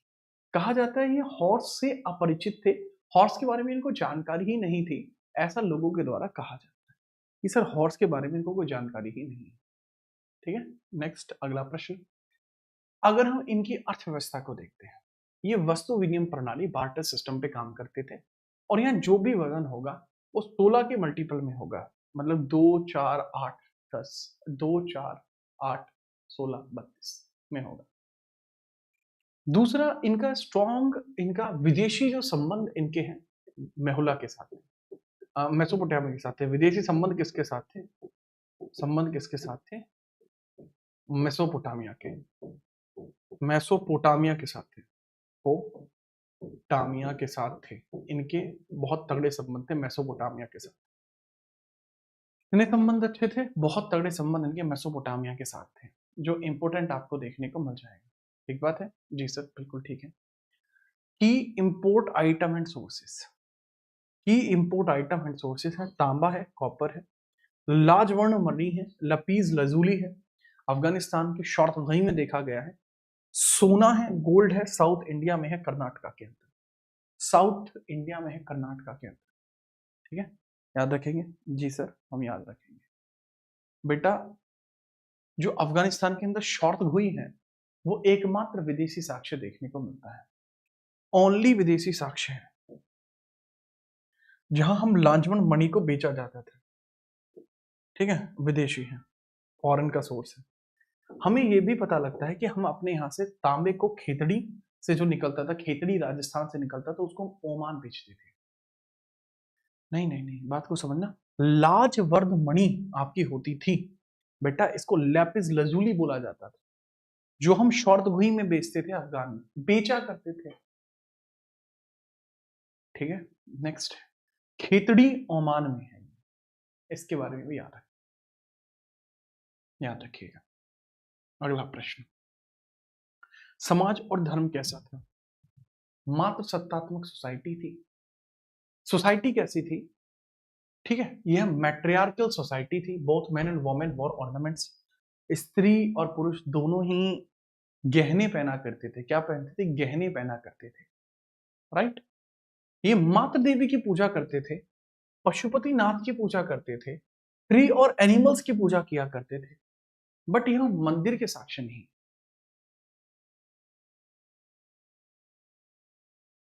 ठीक है बेटा, डुगू सर ने सही बताया हुआ है कि ये वाला जो पत्थर होता है आपका, लाजवर्द मणि जो होती है, वह अंदर से लिक्विड होती है, लेकिन बाहर की तरफ से वो कठोर होती है।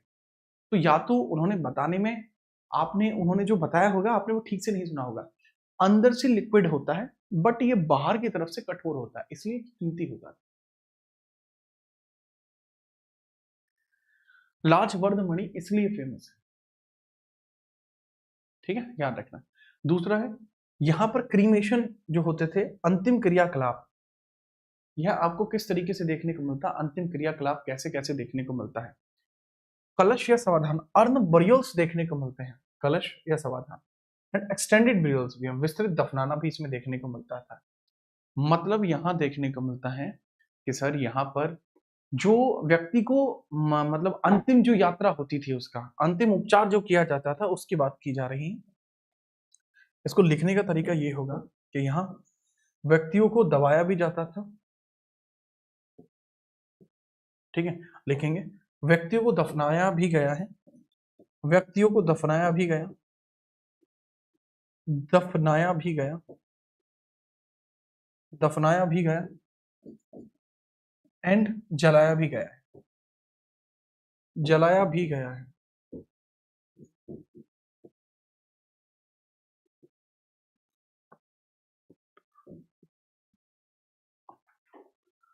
तो इनकी अंतिम जीवन यात्रा कुछ इस प्रकार से बीती है।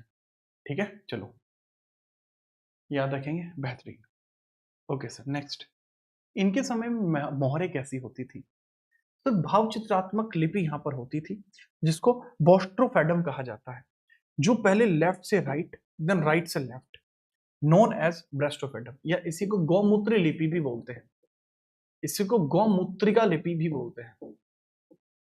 बेटा पेपर में आने के लिए सबसे जरूरी है, तुम्हें दिख रहा होगा कि मैं आज बिल्कुल अलग तरीके से पढ़ा रहा हूं, कभी मैं ऐसा नहीं पढ़ाता।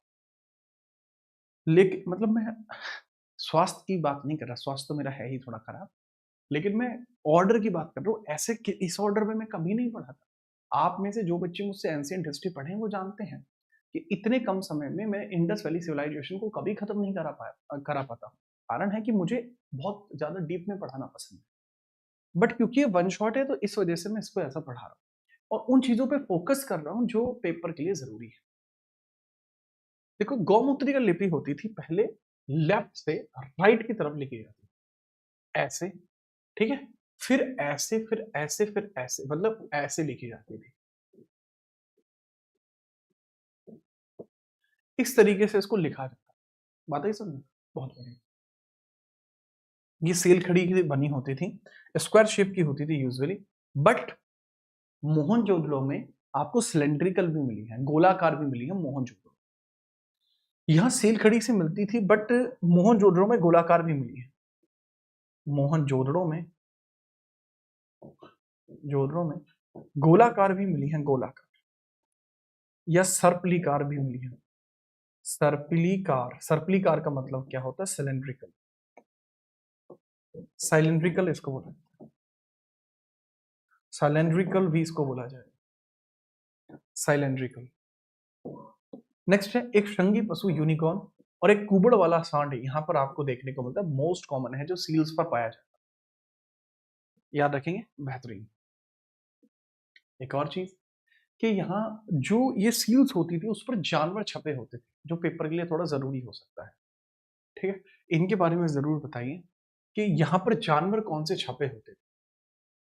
यहाँ इस प्रकार से जानवर होते थे, यहाँ पशुपति जी होते थे, पशुपति जी होते थे। और यहाँ जानवर कौन कौन से हुआ करते थे बताइए, एनिमल्स के बारे में बताइए, ठीक है। चलिए बेहतरीन तरीके से आप मुझे बताएंगे कौन कौन से एनिमल्स आपको यहाँ देखने को मिले।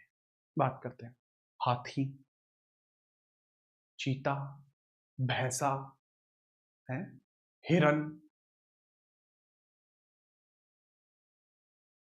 सर दरोगा का एग्जाम कब है? शिव का अंश पूछ रहा है, अद्भुत बात है। हाँ बेटा सुबह तक चलाऊंगा क्लास, क्या बात कर, टेंशन मत लो।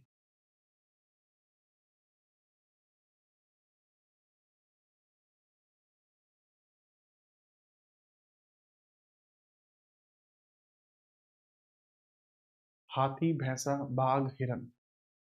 देखो गैंडा है, गैंडा, हाथी, भैंसा, हिरन, हिरन, बाघ और भैंसा, बफेलो आपको देखने को मिलता है, या इसको सांड भी आप कह सकते हैं। ऊंट नहीं था इस पे, पिटेगा। जी हाँ, हाथी भी तो था, हाँ हाथी गेंडा आपका परफेक्ट है। गेंडा, हाथी, भैंसा, हिरन, बाघ। ठीक, ठीक बात, परफेक्ट है। अब हम बात करते हैं कि आखिरकार यह समाप्त कैसे होगी। ये समाप्त कैसे होगी इसके बारे में बताते हैं कि क्यों यह समाप्त हो जाती है, बताते हैं। सर इस सभ्यता के डिक्लाइन का कारण क्या रहा? Sir Gordon Childe, Aryan invasion theory, Gordon Childe ने दी थी, रिजेक्ट है वैसे ही। The Aryan invasion theory is highly rejected by the modern scholars. ये गॉर्डन चाइल्ड के द्वारा दी गई थी और गॉर्डन चाइल्ड ने कहा था कि आर्यंस आए। अरे हॉर्स नहीं है भाई, घोड़ा कहाँ लिखा है? घोड़ा तो मैंने लिखा है, मुझे पता है। सैंधव सभ्यता के लोग घोड़े से परिचित नहीं थे। बात को समझिए कि गॉर्डन चाइल्ड कहते हैं कि जो आर्य आक्रमण की वजह से सब खत्म हुआ। कहते हैं कि जो आर्य आक्रमण था, आर्य आक्रमण था, आर्यंस का अटैक था, उसकी वजह से सब कुछ खत्म हुआ। बट लोग इसको मानते नहीं है। जलवायु परिवर्तन, आईआईटी खड़गपुर रिसर्च करके कहती है कि 900 साल पहले इस क्षेत्र में बरसात ही नहीं हुई थी, क्योंकि 900 साल पहले यहाँ बरसात ही नहीं हुई। इस वजह से हो सकता है कि वो इसके एक बड़ा कारण बना हो। ठीक है, चलिए नेक्स्ट। यहाँ फ्लड हो सकता है मोहनजोदड़ो में 7 बार। मार्शल, जॉन मार्शल ने और रंगनाथ राव का कहना है कि यहाँ बाढ़ आई होगी। या टेक्टोनिक शिफ्ट या जियोलॉजिकल चेंजेस की वजह से हो सकता है ये लोग गए हों। टेक्टोनिकल शिफ्ट की मतलब है विवर्तनिकी सिद्धांत के कारण गए हों। विवर्तनिकी सिद्धांत, खेड़ा पलट जाना, कि पूरी जमीन पलट गई हो, ऐसा भी संभव है। This is also possible. ठीक है, अब पूछा जाता है कि सबसे इंपोर्टेंट क्या है? सबसे इंपोर्टेंट माना जाता है बाढ़। यहाँ फ्लड आई थी और ये सब लोग बह के मरे। पूछ रहा है बच्चा क्या ये जादू टोने में विश्वास करते थे, काले जादू में मानते थे? बिल्कुल मानते थे। तो this civilisation, Indus valley civilisation, IVC believe in Indus valley civilisation, Indus valley civilisation believe in काला जादू, believe in dark magic. Dark magic आपको कैसे पता? एंड पुनर्जन्म, and reincarnation, plus reincarnation, incarnation. और मुझे ऐसा इस कारण से पता है क्योंकि मेरे लाल, ऐसा कहा जाता है कि ये जब भी कोई व्यक्ति मरता था तो उसके साथ बहुत सारे बर्तन भी दाब देते थे। क्यों दाब देते थे? सो दैट कि जब उसको दूसरा जन्म मिले तो वह उनका प्रयोग कर पाए। जादू टोना अभी भी होता है होता है, प्रेम विवाह, सौतन से छुटकारा, ठीक है, ये सब चीजें होती हैं, ठीक है। जादू करने के लिए बहुत लंबी कलाएं चाहिए होती हैं। अब पीवाईक्यू का रिवीजन कर लेते हैं। जैसे cotton was the first grown by Harappa globally. Harappa सभ्यता के द्वारा सबसे पहले जो फसल उगाई गई थी वो कौन सी थी? कॉटन थी। टाउन प्लानिंग एक दूसरे को 90 डिग्री पर काटती थी। धौलावीरा वाटर मैनेजमेंट के लिए फेमस था। आयरन कभी आईवीसी ने यूज ही नहीं किया। ये रैपिड रिवीजन, ठीक है। एक और यहाँ योगदान दिया गया है ऊपर, ठीक है, याद रखिएगा। अगली तरफ अगला सवाल। अब हम बात करते हैं आपके कुछ कथनों को मैंने क्लियर किया। अब क्या होता है, बाकियों के बारे में बात करते हैं। क्या है सर?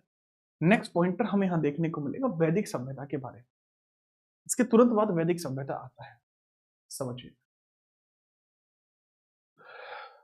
लीजिए वैदिक सभ्यता, वैदिक पीरियड की हम बात करते हैं।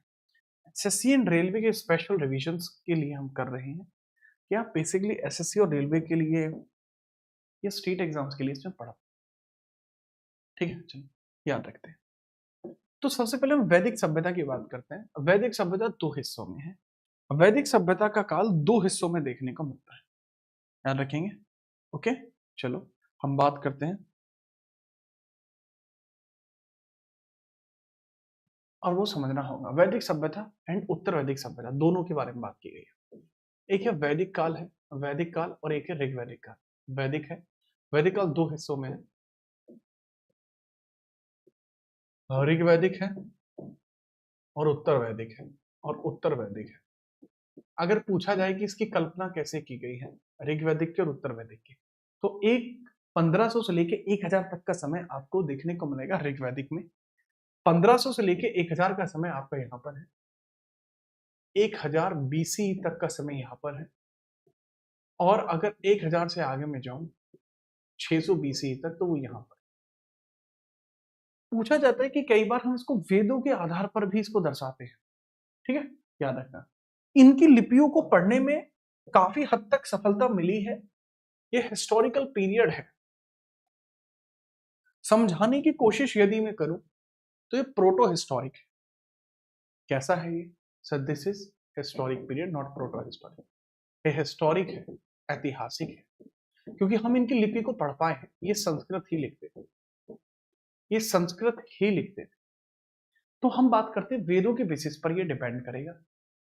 तो इस समय में ही ऋग्वेद लिखा गया था, तो इस वजह से ऋग्वेद होगा। बाकी की जो तीन वेद हैं, सामवेद, अथर्ववेद, सामवेद, यजुर्वेद और अथर्व।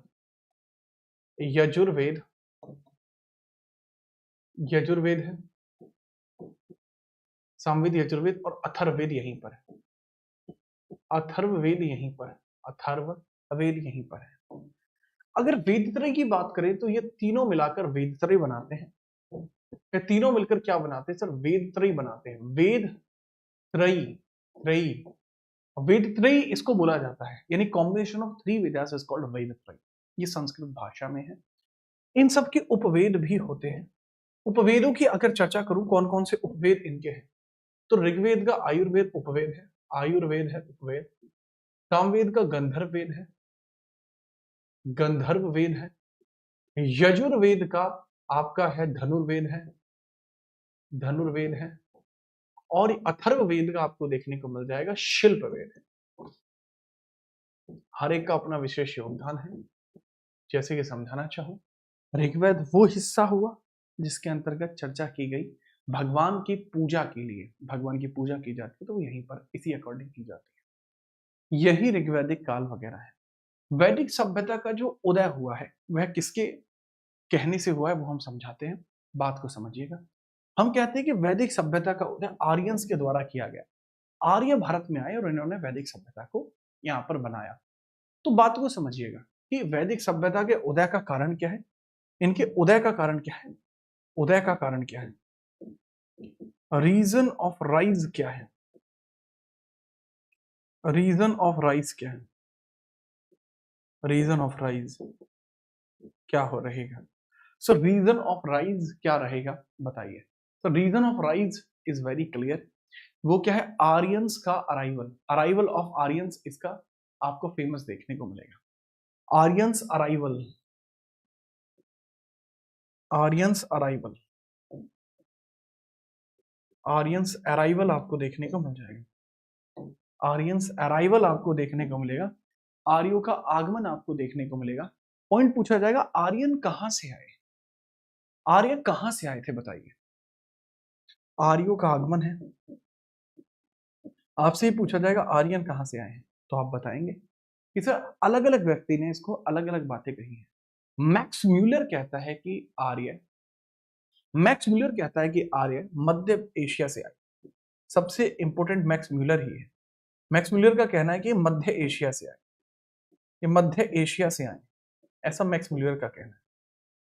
वहीं अगर हम बाकी लोगों को बात करते हैं, जैसे हम बाल गंगाधर तिलक की बात करते हैं, बीजी तिलक अपनी किताब लिखते हैं, बीजी तिलक ओरियन, बीजी तिलक अपनी किताब लिखते हैं ओरियन, और ये कहते हैं कि यह अंटार्कटिका से आए। बीजी तिलक कहते हैं अंटार्कटिका से आए, अंटार्कटिका से आए। वहीं हमारे दयानंद सरस्वती कहते हैं, दयानंद जी कहते हैं, दयानंद सरस्वती जी, दयानंद सरस्वती का कहना है कि ये लोग, दयानंद सरस्वती जी का कहना है कि ये लोग तिब्बत से आए हैं, ये लोग तिब्बत से आए हैं, तिब्बत से आए हैं, कि दे केम फ्रॉम तिब्बतन एरिया। हम सबसे अधिक किसको सही मानते हैं? ठीक है, चलो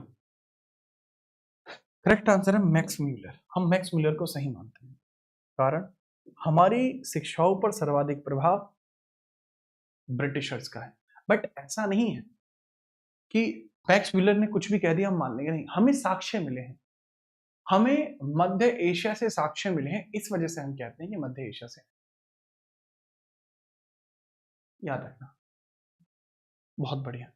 अब हम बात करते हैं इन्हीं के बारे में। वैदिक संहिता में 4 चीजें आती हैं। संहिता जो वेद है, ब्राह्मण ग्रंथ इनके हैं, आरण्यक जो जंगल में जाकर लिखे गए, और फिर उसके बाद उपनिषद अंतिम देखने को मिलते हैं। वेदत्रयी के बारे में अगर हम बात करते हैं, वेदत्रयी ये ऋग्वेद, सामवेद और यजुर्वेद है। प्रधान नेत्रयी उपनिषद, ब्राह्मण, श्रीमद् भागवत उपनिषद, और शिव ब्राह्मण ग्रंथ में है भागवत गीता। ये इंपॉर्टेंट चीजें हैं, ठीक है, याद रखना। प्रस्थान त्रयी के अंदर पूछा जाए तो उपनिषद है, ब्राह्मण ग्रंथ है, श्रीमद जो वही उपनिषद है वो शामिल है, और ब्राह्मण ग्रंथ शामिल है, और आपकी श्रीमद् भागवत गीता शामिल। वेदांत के नाम से हम उपनिषदों को जानते हैं। उपनिषद का मतलब होता है गुरु के पास बैठकर ज्ञान लेना। सुलभ सूत्र भारतीय गणित का सबसे पुराना ग्रंथ जो है वो सुलभ सूत्र है, जो इसी समय में लिखा गया।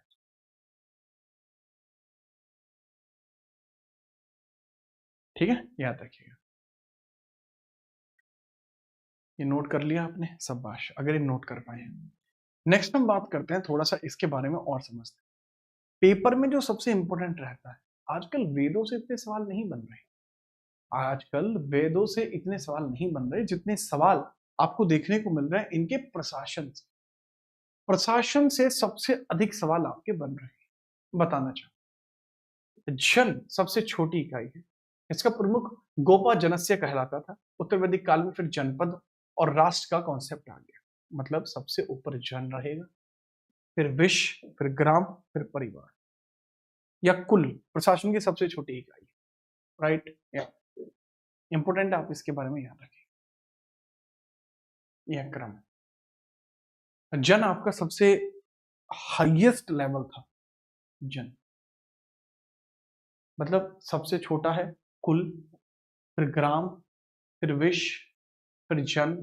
जो प्रमुख गोपा जनस्य थे, उत्तर वैदिक काल में जनपद आया और राष्ट्र का कॉन्सेप्ट आ गया, लेकिन यहां तक केवल जन ही था। ठीक है, मैं दोबारा बता रहा हूं बेटा, सबसे नीचे परिवार या कुल, देन ग्राम, देन विश्व, देन जन। बट उत्तर वैदिक काल में क्या हुआ, इसमें 2 चीजें ऐड हो गई, जन की जगह जनपद हो गया, और जनपद से ऊपर राष्ट्र हो गया। ठीक है, चलिए नेक्स्ट हम बात करते हैं, अगला प्रश्न।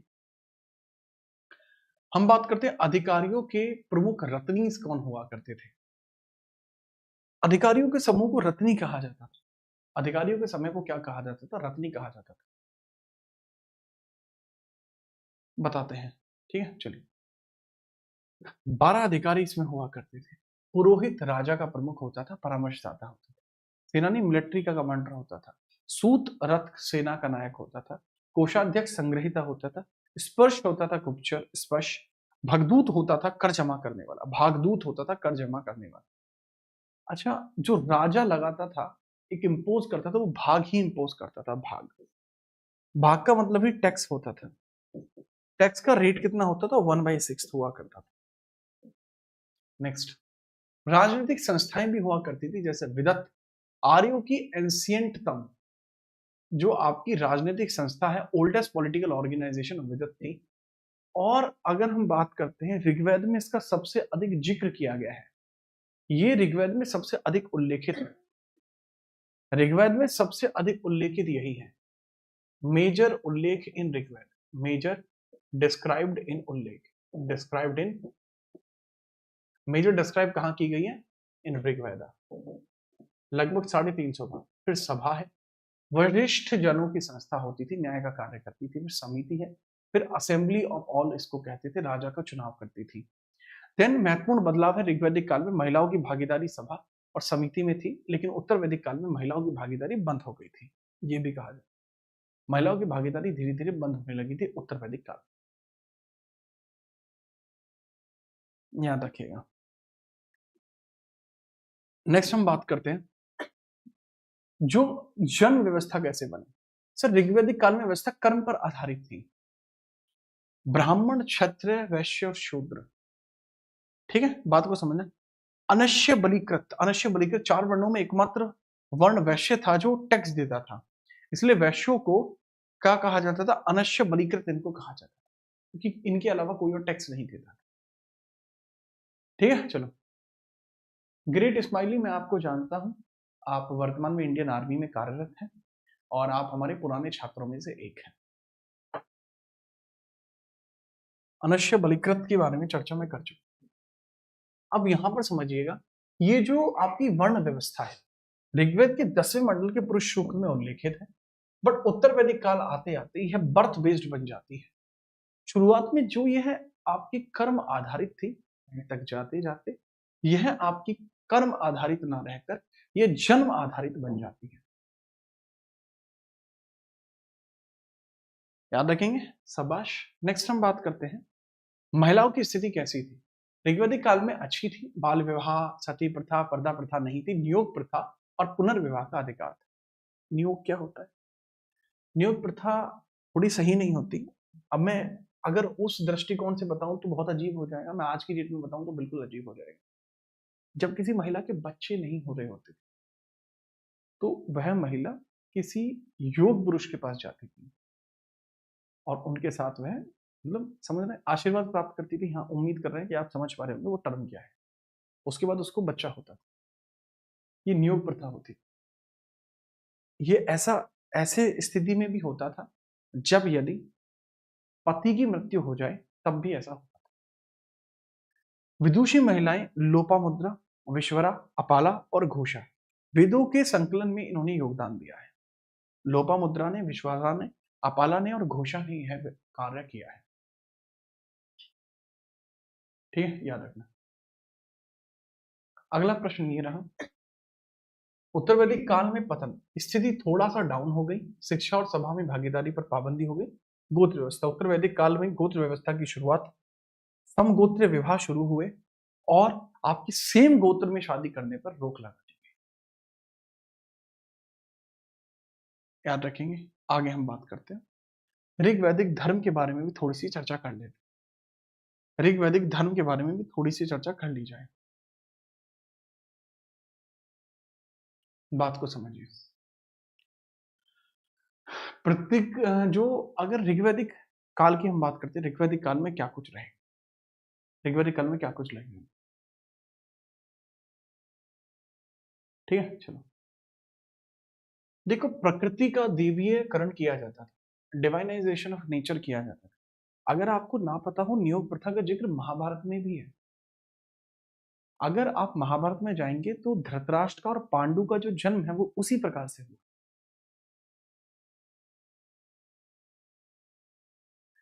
मूल विशेषता की बात करते हैं, प्रकृति का देवीयकरण, बहुद्वैतवाद, कोई मंदिर नहीं था, ना मूर्ति की पूजा होती थी, केवल किसकी पूजा होती थी, जो प्राकृतिक चीजें हैं उनकी पूजा होती थी। एग्जाम्पल के लिए, ठीक है, चलिए, इंद्र की पूजा होती थी, सबसे प्रमुख देवता था। इनको पुरंदर कहा जाता था, किलों को तोड़ने वाला। वर्षा और युद्ध का देवता इनको माना जाता। दूसरे देवता अग्नि देवता थे। तीसरे देवता वरुण देवता थे, समुद्र और नैतिकता के देवता थे। इन्हें ऋतस्य गोपा कहा जाता था, ऋतस्य गोपा भी इनको कहा जाता। मूंजव्रत पर्वत, इनको वनस्पति के देवता के तौर पर जाना जाता था। ठीक है, किसको जाना जाता था, मूंजवंत पर्वत को जाना जाता था वनस्पति के देवता के तौर पर। उसे प्रमुख देवता अग्नि, प्रकाश के प्रतीक माने जाते। ठीक है, याद रखना। नेक्स्ट, उत्तर वैदिक काल। प्रमुख देवता में बदलाव हुआ, इंद्र की जगह प्रजापति सबसे प्रमुख देवता बन गए। रुद्र, शिव और विष्णु का महत्व बढ़ गया। बड़े यज्ञों का आयोजन होने लगा, अश्वमेध यज्ञ जैसी चीजें होने लगी अपनी शक्तियों के प्रदर्शन के लिए। समाज का विस्तार होने लगा और ये चीजें आगे बढ़ने लगी। राजसूय यज्ञ और वाजपेयी यज्ञ जैसी चीजें आने लगी। राजसूय यज्ञ जब राज सिंहासन पे राजा बैठता था तब करता था। वाजपेयी यज्ञ तब करता था जब वह भ्रमण करता। राजसूय यज्ञ में राजा को घोड़े की रेस में जानबूझकर जिता दिया। याद रखिएगा। अगला प्रश्न, यहां पर, यहां इनका एनिमल हस्बेंड्री क्या था। ऋग्वैदिक काल का प्रमुख व्यवसाय पशुपालन था। कृषि बहुत कम थी, लोह का उपयोग ये करते नहीं थे। गविष्ठ युद्ध गाय के लिए होते थे, गायों के लिए ही युद्ध हुआ करते थे। इसको अगन्य कहा गया, सबसे पवित्र पशु था गायों के लिए अगन्य, जिसका वध ना किया जा सके, that can not be killed. गोमठ धनी व्यक्ति के लिए यूज होता था क्योंकि उसके पास बहुत सारी गाय होती थी। आपको याद है कि, हाँ, अगर आपको पता है तो मुझे बताना, गुरु द्रोणाचार्य ने पांडवों से क्या गुरु दक्षिणा मांगी थी। हुआ ये था कि एक बार गुरु द्रोणाचार्य जी का अपमान हुआ, तो उस अपमान का बदला उन्होंने अपने शिष्यों से मांगा। उन्होंने कहा था कि बस मेरा यह काम तुम कर दो, यही मेरी गुरु दक्षिणा हो। ठीक है, चलो याद रखेंगे। अगला सवाल क्या है ये समझिएगा। अर्थव्यवस्था, कृषि और लोह युग, और वो उनकी जो मैं कह रहा हूँ ना, उनकी बेइज्जती की गई थी गुरु द्रोणाचार्य जी की। तो गुरु द्रोणाचार्य की जो बेइज्जती की गई थी वो गाय के दान की वजह से ही की गई थी, कि उन्होंने दान में गाय मांगी थी। नेक्स्ट हम बात करते हैं उत्तर वैदिक काल में लोहे का प्रयोग शुरू हुआ। यजुर्वेद में इसको श्याम ऐस कहा गया। प्रमुख फसलें, चावल को व्रीहि कहा जाता था, गेहूं को गोधूम कहा जाता था, और बारले यानी जौ को यव कहा। बारले को क्या कहा जाता था, यव कहा जाता। याद रखेंगे, बढ़िया। पांचाल से है, जी हाँ। कृषि का विस्तार, मुख्य व्यवसाय कृषि बन गया, जंगल काटे जाने लगे। ट्रेड, पणिंग व्यापारी को कहते थे। वैकनाट या कुसीदन, ये सूदखोर को कहते थे जो ब्याज पर पैसे लेता था। निष्क, गोल्ड को कहा करते थे। शिल्पकार, तक्षण को कहते थे, रथ बनाने वाला बढ़ई है। कुलाल, कुम्हार को कहा जाता था। अश्मक चक्र या राहट जो होती थे, यह वैदिक काल में सिंचाई के लिए पहिए का प्रयोग होने लगा।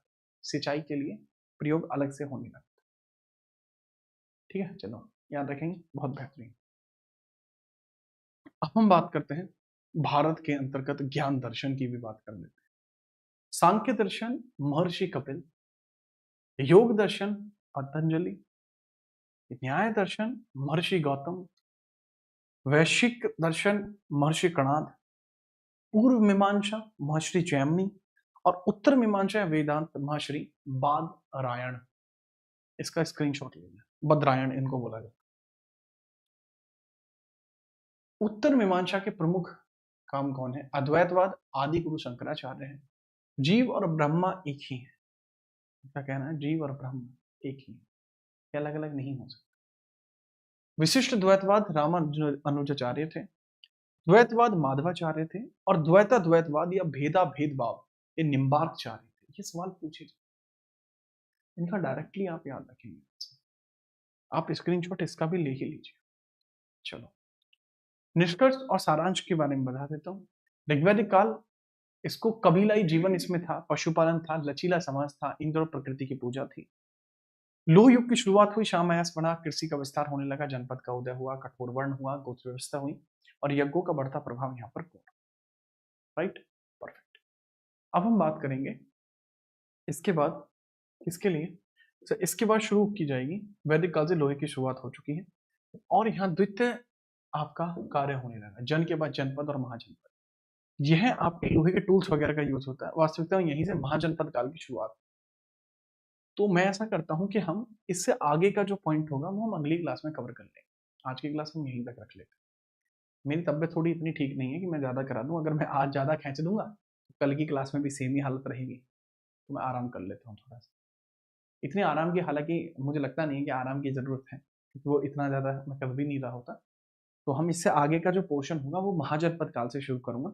तो कल जो आपकी करंट अफेयर की क्लास लगी हुई है, ये जो क्लास आप देख रहे हो कल की करंट अफेयर की, बेटा ये परसों की हो जाएगी। ये करंट अफेयर की क्लास परसों की हो जाएगी और कल हमारी हिस्ट्री का वन शॉट हो जाएगा, जैसा लिखा हुआ है उस पर।